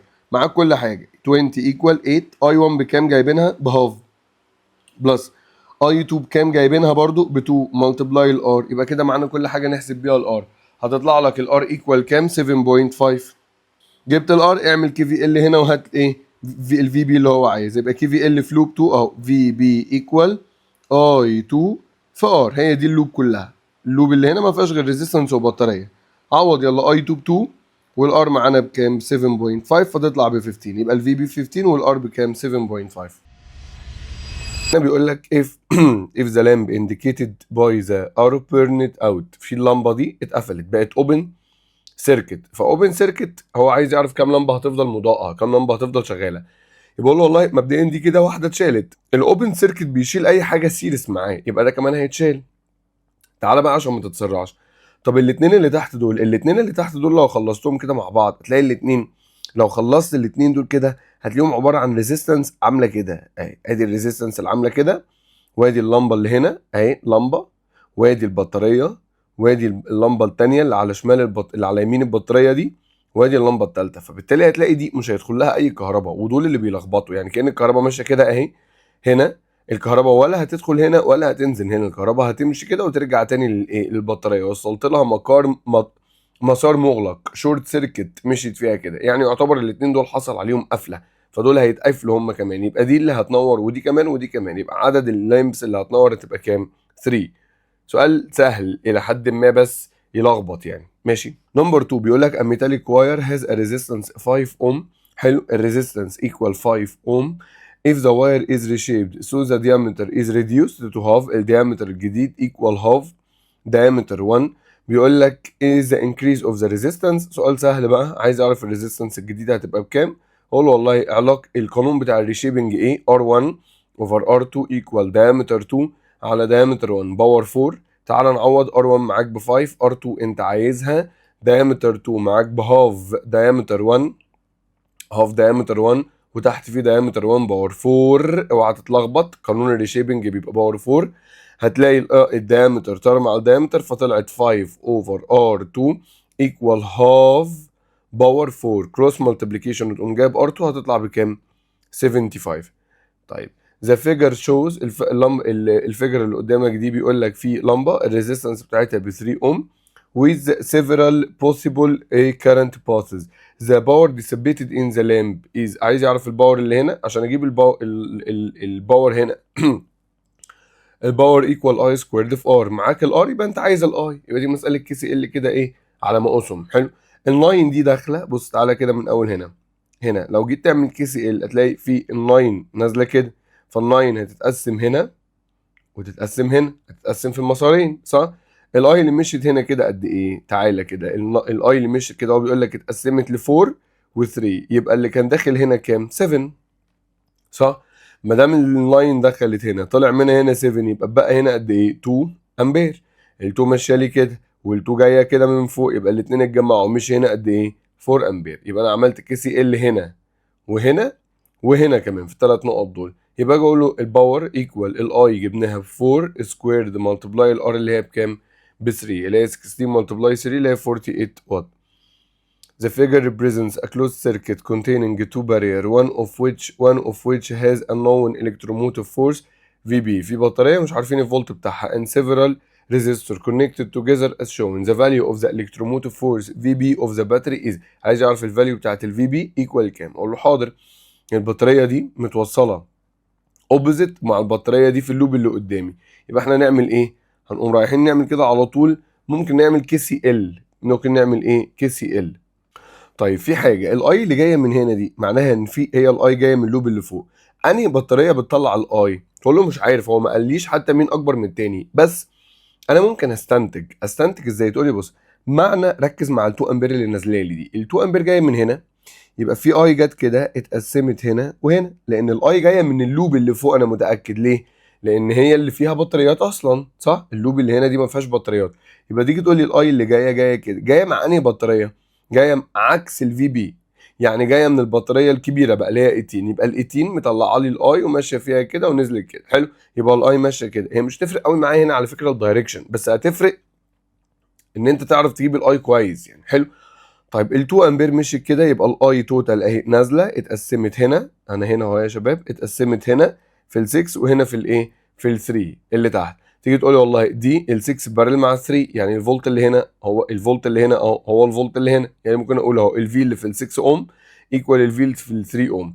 اللي في في ال 6 اوم اي في الار اللي هي 6، الفي اللي في ال 3 اوم اي اللي هي ب 2 ملتبلاي الار اللي هي 3، فتطلع الاي اللي في ال 6 اوم ايكوال ايه؟ 1 امبير. يبقى الاي اللي ماشيه هنا، الاي اللي ماشيه لي هنا ب 1 امبير. حلو، يبقى كده الاي توتال اللي جاي من فوق بكام؟ 1 بلس 2 ب 3 امبير. ممكن اعمل فوق بقى كي في ال، وممكن اعمل مساله 2 باتريز عادي اللي هو الاي ايكوال في بي 1 ماينس في بي 2 اوفر الار ايكويفالنت بلس ار انترنال 1 بلس ار انترنال 2. الاي توتال جبناها اهي ب 3 ايكوال الفي بي 1 الكبيره 18 ماينس الصغيره اللي احنا عايزينها اوفر الار ايكويفالنت. هات لي الار ايكويفالنت بتاعت السيركت كلها، ها تقوم قايل لي اهي 6 بارل مع 3 ب 2، ال 2 اللي هنا سيريس مع ال 1.5 تطلع بكام؟ 3.5 بلس الار انترنال 0.3 بلس الار انترنال الثانيه 0.2. شيفت سولف تحط مكان الفي بي اكس هتطلع لك الفي بي ايكوال كام؟ 6 فولت. The equivalent resistance between B and D بيقول لك and the current in the circuit respectively are equal to. هنا سؤال عبيط قوي، عايز يعرف الار equivalent ما بين B ودي اللي هو ما بين بي ودي. اقول له حاضر، ما بين بي ودي اهو 3 و6 سير بارل مع بعض ب 2، سيريس مع الفور اللي جنبها ب 6، 6 بارل مع 6 بكام؟ ب 3، يبقى الار ايكويفالنت ما بين بي ودي ب 3. تمام. عايز يعرف الاي and the current in the circuit، عايز يعرف الاي توتال اللي هي ايكوال في بي على الار ايكويفالنت. احنا قلنا الار ايكويفالنت وصلنا هنا ب 3، 3 بلس 9 اللي في الاخر دي بكام؟ 3 بلس 9 ب 12، 6 اوفر 12 يبقى الاي توتال بكام؟ بهاف.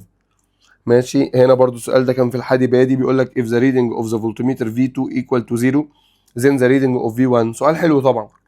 هو امتى ريدنج فولتميتر تبقى بزيرو؟ لما يقرا 2 فولت قد بعض وعكس بعض، يعني معنى ان الفولتميتر هو الفولتميتر ده متوصل اهو، ادي الطرف الاولاني هنا والطرف الثاني هنا، ايه اللي ما بين الطرفين؟ ال4 وال6. معنى ان الV2 equal 0 ان الفولت بتاع ال4 اوم ايكوال الفولت بتاع ال 6 اوم، ايكوال بعض وعكس بعض، والجملتين دول هيفيدوني. ايكوال بعض وعكس بعض، بدليل ان هم كنسلوا بعض. طب يا مستر هو ينفع الفولت يبقى عكس التاني؟ ازاي؟ عن طريق الاي يا معلم. معنى ان الفولت اللي هنا اللي في الفور عكس الفولت اللي في السكس، ان الاي اللي ماشيه في الفور ماشيه كده، ده اتجاهها، تمام، والاي اللي ماشيه في السكس جايه عكسها، عشان كده الفولت ده الاتنين كنسلوا بعض، الاتنين بقوا عكس ايه؟ عكس بعض. يبقى تيجي تقول لي اهو، يبقى انا مبدئيا جبت الاي، بص دايركشن اي ال6، الاي اللي هنا جايه من هنا والاي اللي في الفور جايه من هنا، الاتنين هيتجمعوا وينزلوا لي ايه؟ الاتنين هيتجمعوا وينزلوا لي هنا، تمام. يبقى الاي اللي في ال2 اوم عباره عن مجموع الاي اللي في الفور والاي اللي في ال6.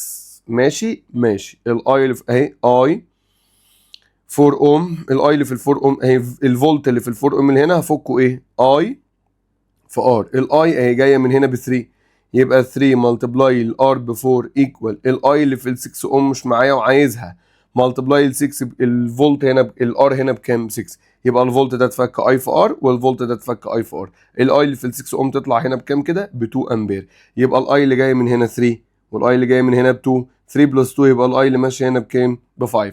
يبقى الفولت في 1 ده ايكوال ايه؟ اي في ار، الاي ب 5 والار ب 2، فتطلع بكام؟ 10 فولت. سؤال حلو طبعا. In which of the following circuits is the brightness of an electric lamp؟ بيقول لك هنا اللمبة اللي الفولت بتاعها ب 20 فولت والباور بتاعها ب 10 واtt greatest when placed between 2 points A و B. يعني انهي سيركت من دول هنحط اللمبة فيهم فتديني اعلى برايتنس؟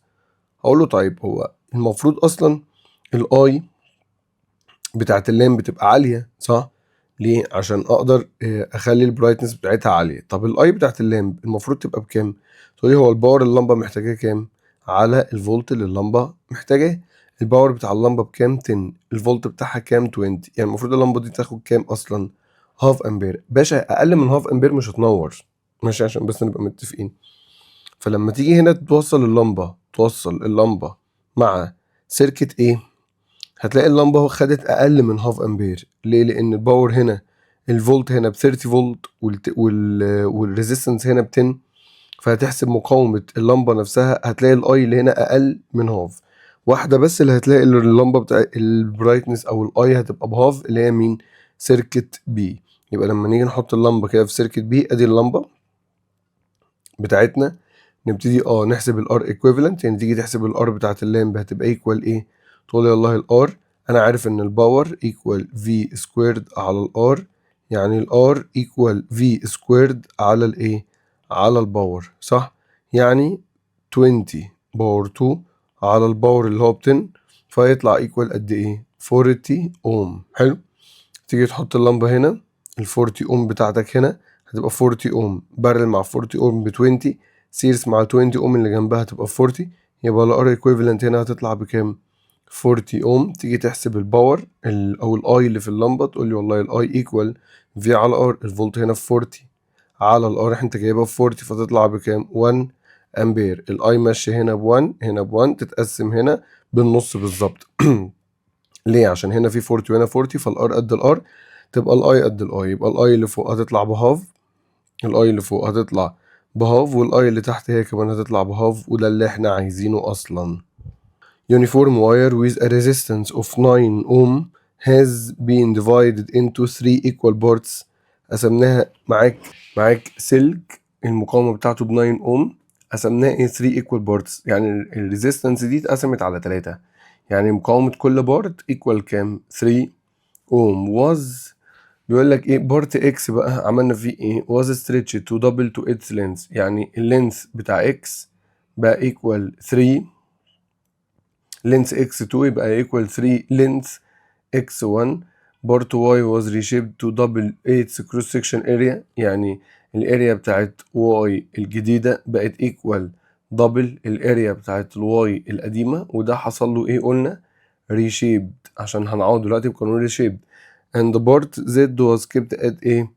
as it was. يعني الواير Z الريزيستنس بتاعت Z زي ما هي. هو بيقول لك ايه بقى؟ then X Y أو X و Z were connected together in parallel and with A Y in series. Then to a battery of electromotive force 12.6. The current intensity in the circuit. ماشي، الموضوع عبيط قوي. تقول والله بص، هو المفروض الريزيستنس بتاعت اكس، المفروض كل يعني ايه، ريزيستنس اكس 1 القديمه كانت ب 3 اوم، وريزيستنس واي القديمه كانت ايكوال 3 اوم، وريزيستنس زد ايكوال 3 اوم، وده ما حصلش فيها حاجه. هبدا احسب ريزيستنس اكس الجديده. تقول لي والله هو اكس ايه اللي حصل له؟ اكس حصل له ستريتشنج، صح؟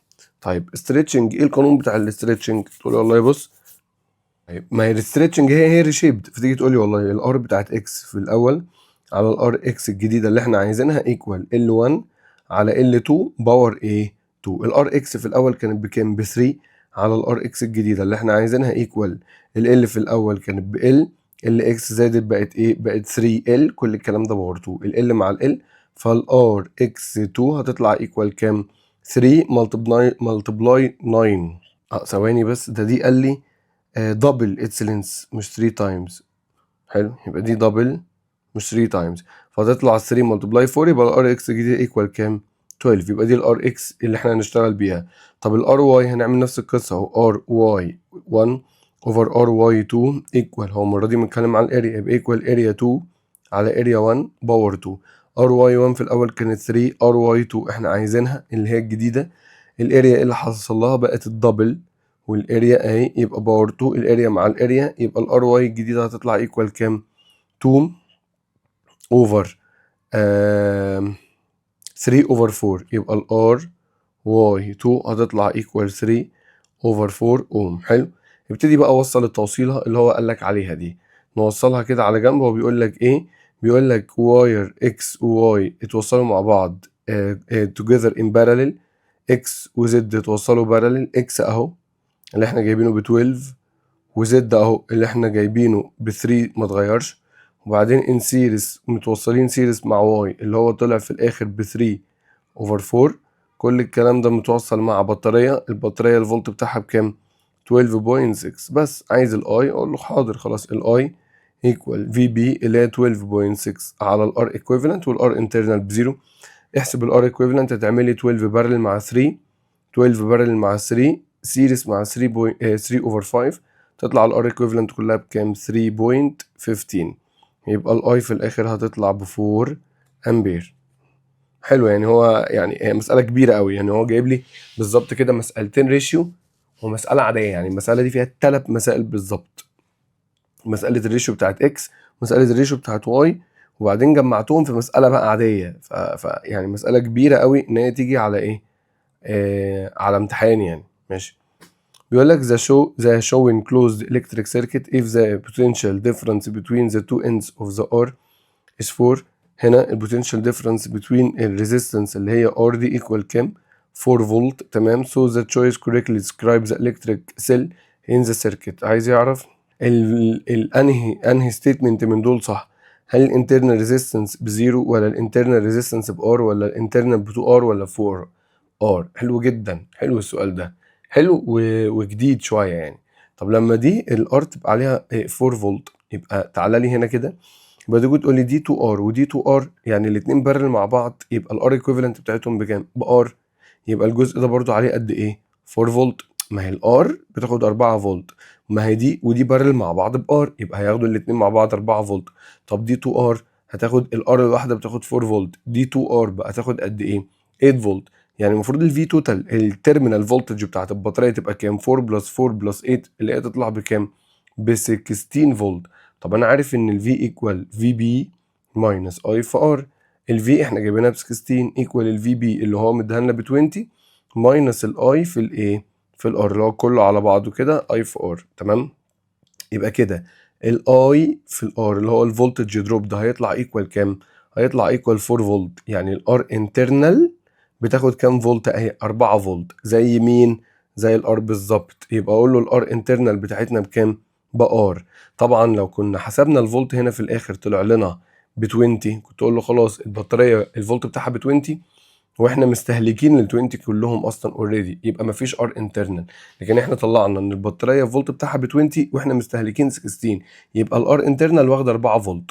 هو هنا بيقول لك الار الانون ار ده بياخد 4 فولت، يعني كل ار بتاخد 4 فولت. فلما لقيت ان الفولتج دروب الريزيستنس الار انترنال دي واخده 4 فولت هي كمان، يبقى قلت يبقى هي ايكوال مين؟ ايكوال الار. طب لو كانت واخده 8 فولت كانت هتبقى ايكوال 2 ار. طب لو كانت واخده 16 فولت كانت هتبقى ايكوال 3 ار. كل ار بتستهلك 4 فولت. نمبر 4 بيقول لك the figure represents a closed circuit with an electric cell of electromotive force 30 فولت. بيقول لك so the reading of the ammeter. حلو، عايز ريدنج الاميتر، اقول له عينيا الاثنين. الاميتر ده بيقرا ايه؟ ما بيقراش الاي توتال. خلي بالك الاي توتال اهي طالعه من البطاريه، الاي توتال اهي هتتقسم هنا اي 1. الاي 1 دي اللي هي رايحه فين؟ في ال 6 اوم وال 6 اوم، يبقى اي 1 دي رايحه ل 12 اوم، تمام. والاي 2 رايحه لمين؟ رايحه لل 6 اوم الثانيه اللي تحت دي. يبقى لو انت بتشتغل بالكرنت ديفايدر تقول لي طيب بالراحه كده، احنا مبدئيا محتاجين الاي توتال، يبقى محتاجين الار توتال، صح؟ يبقى الاي توتال ايكوال في بي ب 30 على الار توتال. ال 6 سيريس مع ال 6 اشتغلها بالبوينت ميثود لو هتتلخبط. 6 سيريس مع 6 بكام؟ ب 12. 12 بارلل مع ال 6 الثانيه دي، يبقى 12 بارلل مع 6 ب 4. سيريس مع ال 6 الاخيره دي تطلع الار ايكويفالنت بكام؟ ب 10. يبقى الار ايكويفالنت طلعت ب 10، يبقى الاي توتال هتطلع ايكوال كام؟ 3 امبير. جبت الاي توتال، تبتدي تتقسم هنا وهنا بالكرنت ديفايدر بقى. احنا عايزين الاي 1، يبقى الاي 1 ايكوال اي توتال ملتبلاي الار 2 اوفر الار 1 بلس الار 2. اي توتال جبناها ب 3 ملتبلاي، ركز ادي الاي 2 يبقى دي الار 2 ب 6 اوم على ار 1 بلس ار 2 اللي هي 12 بلس 6، فتطلع ايكوال كام؟ تطلع ايكوال 1 امبير. 1 امبير. يبقى ريدنج الاميتر ده بكام؟ 1 امبير. يبقى دي مساله عاديه. بص كانها عامله كده، ادي البطاريه وادي جنبها سيريس معاها ال 6 اوم، وادي ال 6 اوم التانية اللي مع البطاريه. بص ركز، وادي ال 12 اوم اللي انا بتكلم عليها دي اللي فيها معاها الاميتر اهو. يبقى دي 12 اوم وادي ال 6 اوم وادي ال 6 اوم التانية وادي البطاريه اللي هي ب 30.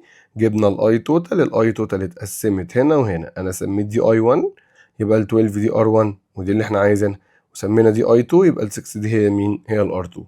ماشي، يبقى هو بس بيلعب في الرسمه مش اكتر. ماشي. 33 هنا بيقول لك برضو دي كانت في الايه؟ في الحادي بادي. بيقول لك هنا ريشيو ار 1 على ار 2 ايكوال هاف. ار 1 على ار 2 ايكوال كام؟ ايكوال هاف. and the electric potential of point E. طيب الالكتريك بوتنشال عند بوينت E ايكوال كام اهو؟ ايكوال 20. then عايز يعرف الايكويفالنت الريزيستنس اوف ار 2 از ايكوال تو كام؟ عايز يعرف ار 2 هتبقى بكام؟ تبان مساله صعبه بس هي مساله والله عبيطه. بص لو جيت هنا ما دام الفولت هنا ب 20، انا هعمل حاجه. المساله دي تعتبر كيرشوف بس مستخبيه شويه. ده الفولت هنا ب 100 والفولت هنا ب 20، يبقى الاي ماشيه من الهاي لللو. ممكن نسمي دي اي 1 اهي. هنا الفولت بزيرو، هنا الفولت ب 20. حلو، يبقى الاي ماشيه منين؟ ايه؟ من الهاي لللو. يبقى الاي هنا ماشيه كده، ممكن نسمي دي مثلا اي ايه؟ اي دي مثلا عشان ما نتلخبطش. حلو. طب هنا 20 وهنا 50، يبقى الفولت، يبقى الاي ماشيه من الهاي لللو، يبقى دي الاي اللي عند سي. طب والفولت اللي هنا الاي هنا والفولت هنا ب 100 هنا ب 20، يبقى الاي ماشيه من الهاي لللو، دي نسميها اي ايه؟ اي 2. تمام. طيب لو جيت تعمل هنا كي سي ال، لو جيت هنا تعمل كي سي ال كده هتلاقي ايه؟ بالراحه، مين الاي اللي داخله؟ اول واحده داخله هي اي 1، ومين تاني؟ واي 2، ومين تاني؟ واي سي. مين بس اللي خارجه؟ اي دي. مين بس اللي خارجه؟ اي دي. طب تقدر تحسب اي 1 واي 2؟ اقدر احسب شويه منهم. بص كده، اي 1 معاك لا، بس ممكن تقول ايه؟ اي 1 ايكوال في على ار. طب الفي 100 ماينس 20 هاي ماينس لو، يبقى الفولت اللي على ار 1 اهو البوتنشال ديفرنس يا جدعان اهو 100 ماينس 20. الفولت اللي قبلها ب 100 واللي بعدها ب 20، يبقى هي خدت قد ايه؟ يبقى هي خدت 80 بالبلدي كده. يبقى 100 اهو ماينس 20 على ار 1 بلس اي 2 نفس القصه 100 ماينس 20 برضو على ار 2 بلس اي سي. اي سي اللي تحت دي ايكوال كام؟ 50 ماينس 20 على الار اللي هي معاك بقى بكام؟ ب 50 ايكوال اي دي 20 ماينس 0 على الاي اللي هي بكام؟ على الار اللي هي ب 20. تعالى كده نشوف ايه اهو 80 على ار 1 بلس 80 على ار 2 بلس بالراحه بقى 50 ماينس 20 ب 30. 30 على 50 هتطلع بكام؟ 3 اوفر 5. حلو. كل الكلام ده ايكوال 20 على 20 اللي هي كام؟ 1. ودي 3 اوفر 5 هناك، وهنعمل هنا دلوقتي هنعوض. خلي بالك هو بيقول لك ايه، هو مدينا ريشيو R1 على R2 اصلا ايكوال كام؟ هاف. يعني ممكن اقول R1 ايكوال هاف R2، او ممكن اقول R2 ايكوال 2 R1، صح؟ يعني 80 اوفر R1 بلس 80 اوفر R2 تشيلها وتحط 2 R1 بلس 3 اوفر 5 ايكوال 1. شيفت سولف تقوم جايب لي من هنا R1 اصلا. تعوض هنا تبقى جبت مين؟ R2 اللي هي تطلع ب 600 قصدي اوم. ماشي. طيب 34 بيقول لي سيادتك عايز يعرف الفاليو بتاعت البيتا والالفا، ومديك هنا الاي سي والاي اي. حلو، قول له طب والله الالفا كتر الف خيرك، الالفا اصلا ايكوال اي سي على اي اي، اي سي على اي اي. كده انا بقى جبت الالفا. حلو، يبقى الالفا هتطلع ايكوال اي سي 96 ملي اللي هي ملتبلاي 10 باور نيجاتيف 3 على اي اي اللي هي 100 برضه ملي ملتبلاي 10 باور نيجاتيف 3، يبقى ما كانش ليه لازمه التحويل، فيطلع 0.96. طب عايز البيتا، قول له البيتا ايكوال الفا على 1 ماينس ايه الفا، هتطلع معاك بكام؟ 24. ماشي. طيب 35 بيقول لي سيادتك هنا معاك ذا ريدنج اوف في 1 اند في 2 لما لامب A و C ار دامج. A برضو دي حليناها في الحدي بادي، A اتقفلت اوبن سيركت، و C هي كمان اوبن سيركت. طيب بص كده الرسمه بقت عامله كده ايه، ادي البطاريه وادي هنا اوبن سيركت، والفولتميتر بقى محطوط كده اهو اللي هو في 1. حلو، وهنا في لمبه تاني اللي هي ريزيستنس، وادي الفولتميتر التاني اهو اللي هو الفي 2، والموضوع الرسم بقت عامله كده بالظبط. تمام.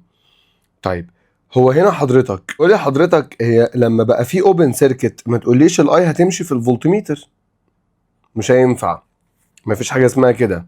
فبالتالي هنا لما بقى دي خلاص بقت اوبن سيركت يبقى الاي بقت صفر. طب انا عارف ان الفي ايكوال في بي ماينس اي في ايه؟ ماينس اي في ار. لما الاي تبقى بزيرو يبقى الفي ايكوال ايه؟ في بي. يعني فولت البطاريه دلوقتي هيتوزع على الفولت ميترز بالتساوي. هنا 30 الفولت البطاريه ب 30، يبقى ده ياخد 15 فولت وده كمان ياخد 15 فولت. سؤال خادع، سؤال خادع. وهو هنا عامه كان لازم يقول حاجه، كان لازم يقول لك ان هو هنا قال لك نوت ذات ذا فولتميترز ار ايدنتيكال يعني متشابهين بالظبط، ليهم نفس الريزيستنس يعني. وفي نفس الوقت كان لازم يقول لي ان هم ايديال. حلو، ايديال يعني ايه؟ ما بياخدوش كارنت، لان انا ممكن اعتبر ان الاي تمشي في الفولتميتر والدنيا تسخن بقى وتتقسم عليهم وكانهم ريزيستنس، وده طبيعي اصلا. حلو، بس هنا كان لازم يقول برضو كده. يبقى خلاص احنا بنعتبر ان هي اوبن سيركت، يبقى الاي بتاعتنا اهي ايكوال 0، يبقى الفي ايكوال في بي.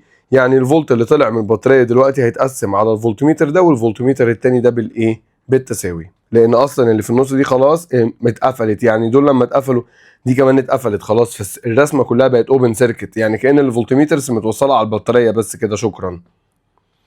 36 بيقول لك when the value of the variable resistance increase. حلو، حفظنا بقى الاسئله دي خلاص. لما variable resistance دي تزيد الفي 1 هيزيد. حلو، ريدنج الفولتميتر اللي عليها هيزيد، يبقى مبدئيا في 1 هي انكريز. حلو، يبقى استبعدنا بي وسي. طب في 2 ايه اللي هيحصل؟ والله تقول لي لما الريزيستنس تزيد يبقى الاي توتال هتقل، الفي 2 اللي هو على البطاريه ايكوال في بي ماينس اي في ار. لما الاي تقل الفي 2 ايه اللي هيحصل له؟ هينكريز، يبقى له في 2 هو كمان هينكريز. يبقى لغايه دلوقتي ايه ودي لسه صح. طب في 3 هو اللي يفصل بقى. في 3 ده بيقرا الفرق ما بين الفي 2 والفي 1. حلو، في 3 اللي هو ايكوال في 2 ماينس في 1، بيقرا البوتنشال ديفرنس بتوين 2 1. وممكن اريح نفسي عشان ما اتلخبطش اقول بص كده على الفي 3 ودي بقى في حته في اي بي، النقطه دي هي دي والنقطه دي هي دي، يعني كأن الفولتميتر ده متوصل على الريزيستنس دي يا معلم اصلا. يبقى تقول له الفي 3 ايكوال اي في ار، دي فيكسد ريزيستنس، واحنا لسه قايلين الاي توتال ايه اللي حصل لها؟ قلت، يبقى الفي 3 هو كمان ايه اللي حصل له؟ قل. ودي حته جامده برضه. هنا في اول سؤال بيقول لك according to the direction of the conventional electric current which of these following is correct. طبعا هو هي بيسأل على direction الكونفنشنال، اقول والله positive charge flow from the negative terminal to the positive terminal inside the battery يعني البطارية كده عاملة كده، ادي البوزيتيف وادي النيجاتيف. البوزيتيف التشارجز دي بتمشي منين لفين؟ من النيجاتيف للبوزيتيف جوه جوه البطارية. وخلي بالك ان دي جملة خبيثة عامة، ماشي عشان ما تلخبطش. يبقى سي هي اللي صح طبعا. ماشي، لان هو outside the battery. هتلاقي لما توصل بقى سيركت معاها ايه outside the battery هتلاقي السهم بيمشي من البوزيتيف للنيجاتيف زي ما احنا عارفين. حلو. لكن inside the battery هتلاقي السهم مكمل فمن النيجاتيف للايه للبوزيتيف. هنا بيقول لك two cylindrical conductors X and Y are made of different material where the resistivity of the material of conductor X resistivity X is halved that of conductor Y. يعني half resistivity Y.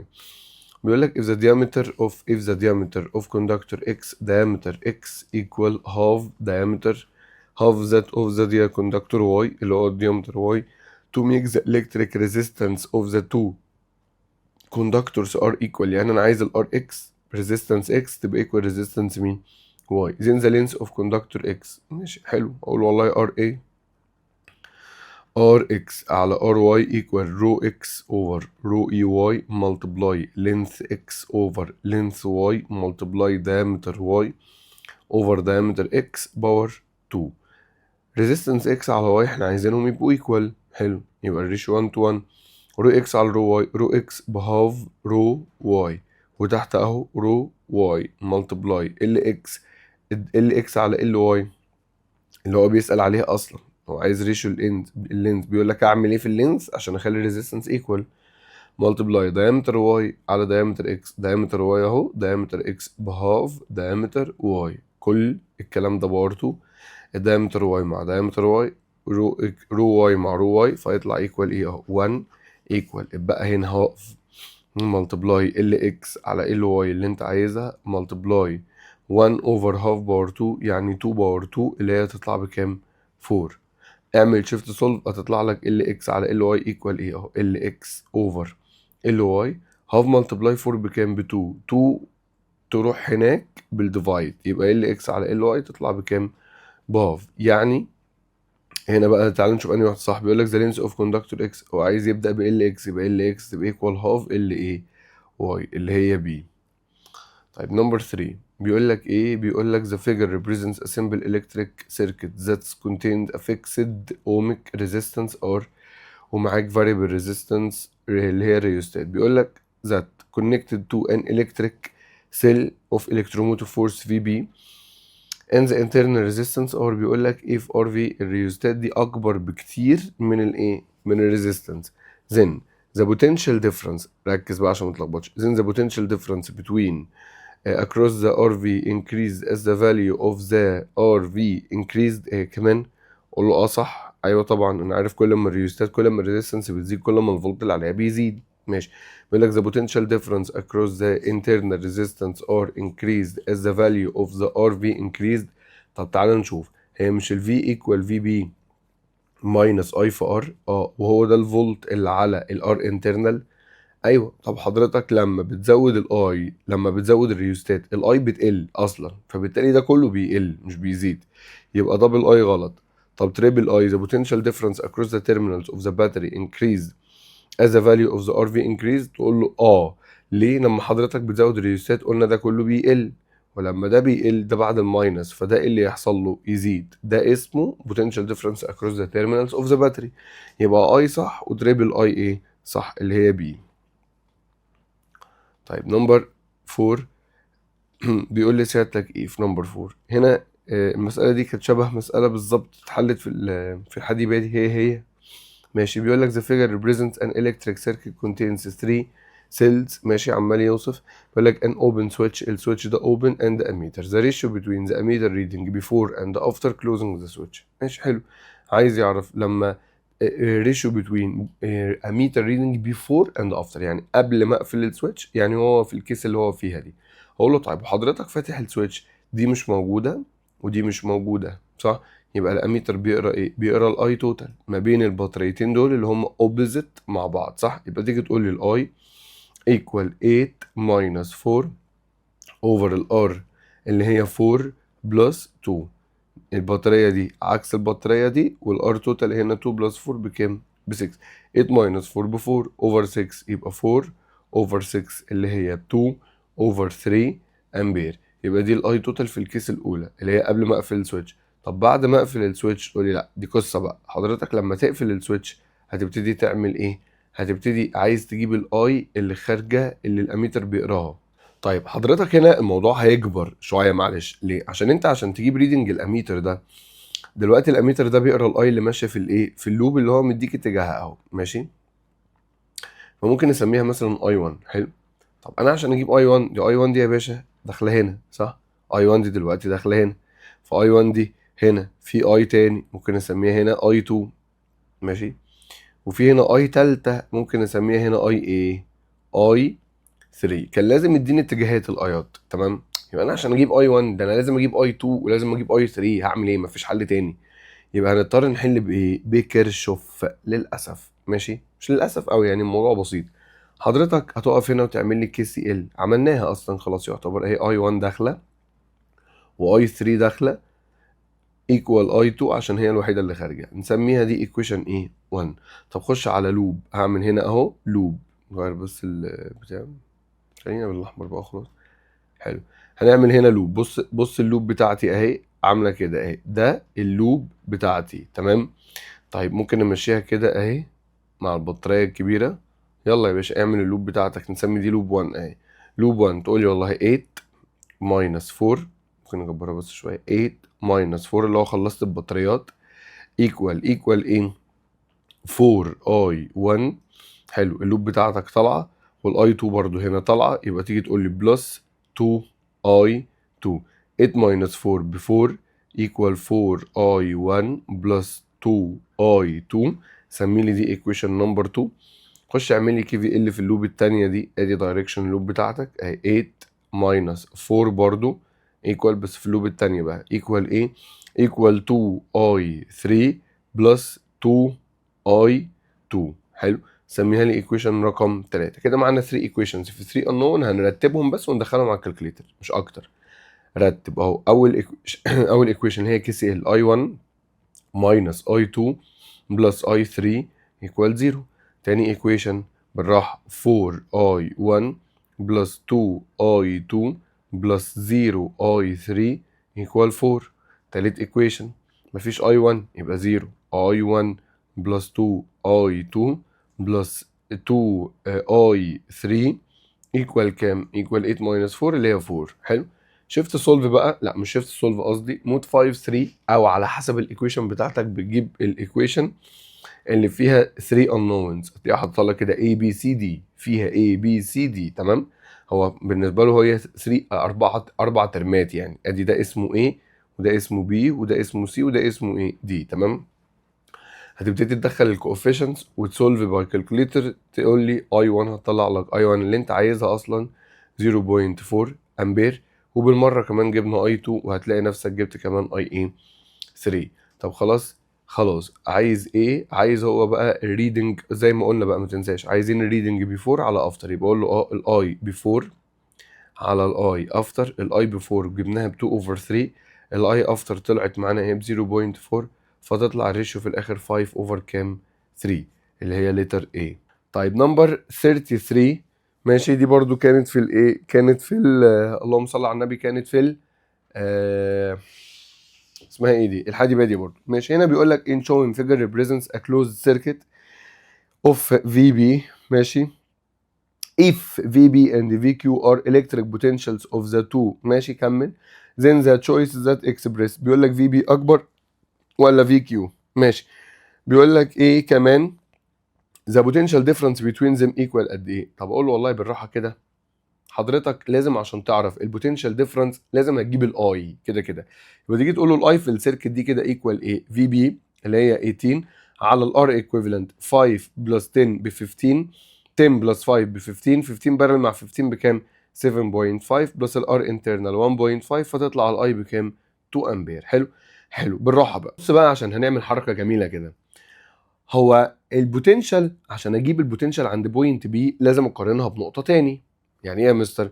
يعني انا ما اعرفش اجيب، قلت 100 مره ما نعرفش نجيب البوتنشال غير عند بوينت، لا احنا بنجيب البوتنشال ديفرنس بين تو بوينت، فاهمني؟ طيب بالراحه كده، انا مبدئيا محتاج اجيب الفولت اللي خارج من البطاريه. ليه؟ عشان اقول لك الفولت اللي خارج من البطاريه اهو، مثلا الفولت اللي خارج من البطاريه اقول مثلا الفولت عند اللي خارج لو الفولت اللي خارج من البطاريه مثلا يا جدعان مثلا ب 100 فولت، ماشي، احنا هنجيبه دلوقتي. اروح اقول اهو البوتنشال ديفرنس ما بين البوينت دي والبوينت بي ايكوال ايه. هو مين اللي خلى في فرق ما بين البوينت دي والبوينت بي اصلا؟ ال5 اوم، صح؟ يعني تيجي تقول لي ايه بالراحه كده، هات لي الفولت اللي خارج من البطاريه، الفي ايكوال في بي ماينس اي في ايه في ار، صح؟ طب الفي بي معاك بكام؟ الفي بي معاك ب 18 ماينس الاي ب 2 في الار انترنال 1.5، فيطلع الفولت البطاريه بكام؟ 15 فولت. بالراحه بقى صلي على النبي كده. يعني البطاريه مطلعه لحضرتك قد ايه؟ 15 فولت. 15 فولت. تيجي تقول لي طيب الفولت اللي على الريزيستنس دي قد ايه؟ الفولت اللي على ال 5 اوم ريزيستنس ايكوال اي في ار. الاي معاك بكام؟ تقول لي والله الاي ماشيه هتتقسم هنا وهنا، ال 2 امبير اللي احنا جبناها دي ماشيه هنا، الار اللي هنا 15 والار اللي هنا 15، يبقى الار قد الار، يبقى الاي قد الاي. يعني هنا هيخش 1 امبير وهنا كمان هيخش 1 ايه امبير، يبقى الاي اللي في ال 5 اوم ب 1 ملتبلاي الار بتاعتها ب 5 يبقى 5 فولت. يبقى ال 5 اوم دي خدت، ركز معايا والنبي بالله عليك، يعني ال 5 اوم دي خدت من حضرتك قد ايه؟ 5 فولت. طب البطاريه مطلعه قد ايه اصلا؟ 15. يبقى الفولت عند بوينت بي بقى ايكوال ايه؟ استنى، البطاريه مطلعه 15، يبقى الفولت عند بوينت بي ايكوال كام؟ 15 ماينس 5 ب 10 فولت. نفس القصه بالظبط عند كيو. حضرتك عند كيو البطاريه بعت 15 فولت، دي خدت منهم قد ايه؟ هتقولي اي في ار خدت منهم 10 فولت، اي ب 1 الار ب 10 يبقى خدت منهم 10 فولت، يبقى بقى لكيو قد ايه؟ بقى لكيو 5 فولت. يبقى الفولت عند بوينت كيو ب 5، الفولت عند بوينت بي ب 10، يبقى اقول له في بي اكبر من في كيو. مبدئيا كده في بي اكبر من في كيو. تمام تمام. طب البوتنشال ديفرنس ما بينهم، تقول له اه يعني عايز تعمل في بي ماينس في كيو، خلاص بقى الفي بي جبناها ب 10، الفي كيو جبناها ب 5، يبقى الفرق ما بينهم بكام؟ 5 فولت. سؤال حلو بصراحه، سؤال حلو سهل ممتنع. ماشي. هنا بيقول لك ايه؟ بيقول لك ان اوبن سويتش، معاك سيركت والسويتش ده كان اوبن، تمام. بيقول لك ذا ريشيو بتوين ذا equivalent resistance of the circuit before and after. حلو. قبل ما السويتش before and after ايه closing، يعني قبل ما السويتش يتقفل والسويتش مفتوح كده. before يعني والسويتش ايه مفتوح. طب السويتش مفتوح خلاص، دي ما بقتش موجوده بالسلك بتاعها كله، فبالتالي الرسمه بقت عامله كده. بص ادي الار اهي، والار اللي جنبها ايه، والار اللي جنبها ايه، وفي سلك عامل كده. حلو حلو.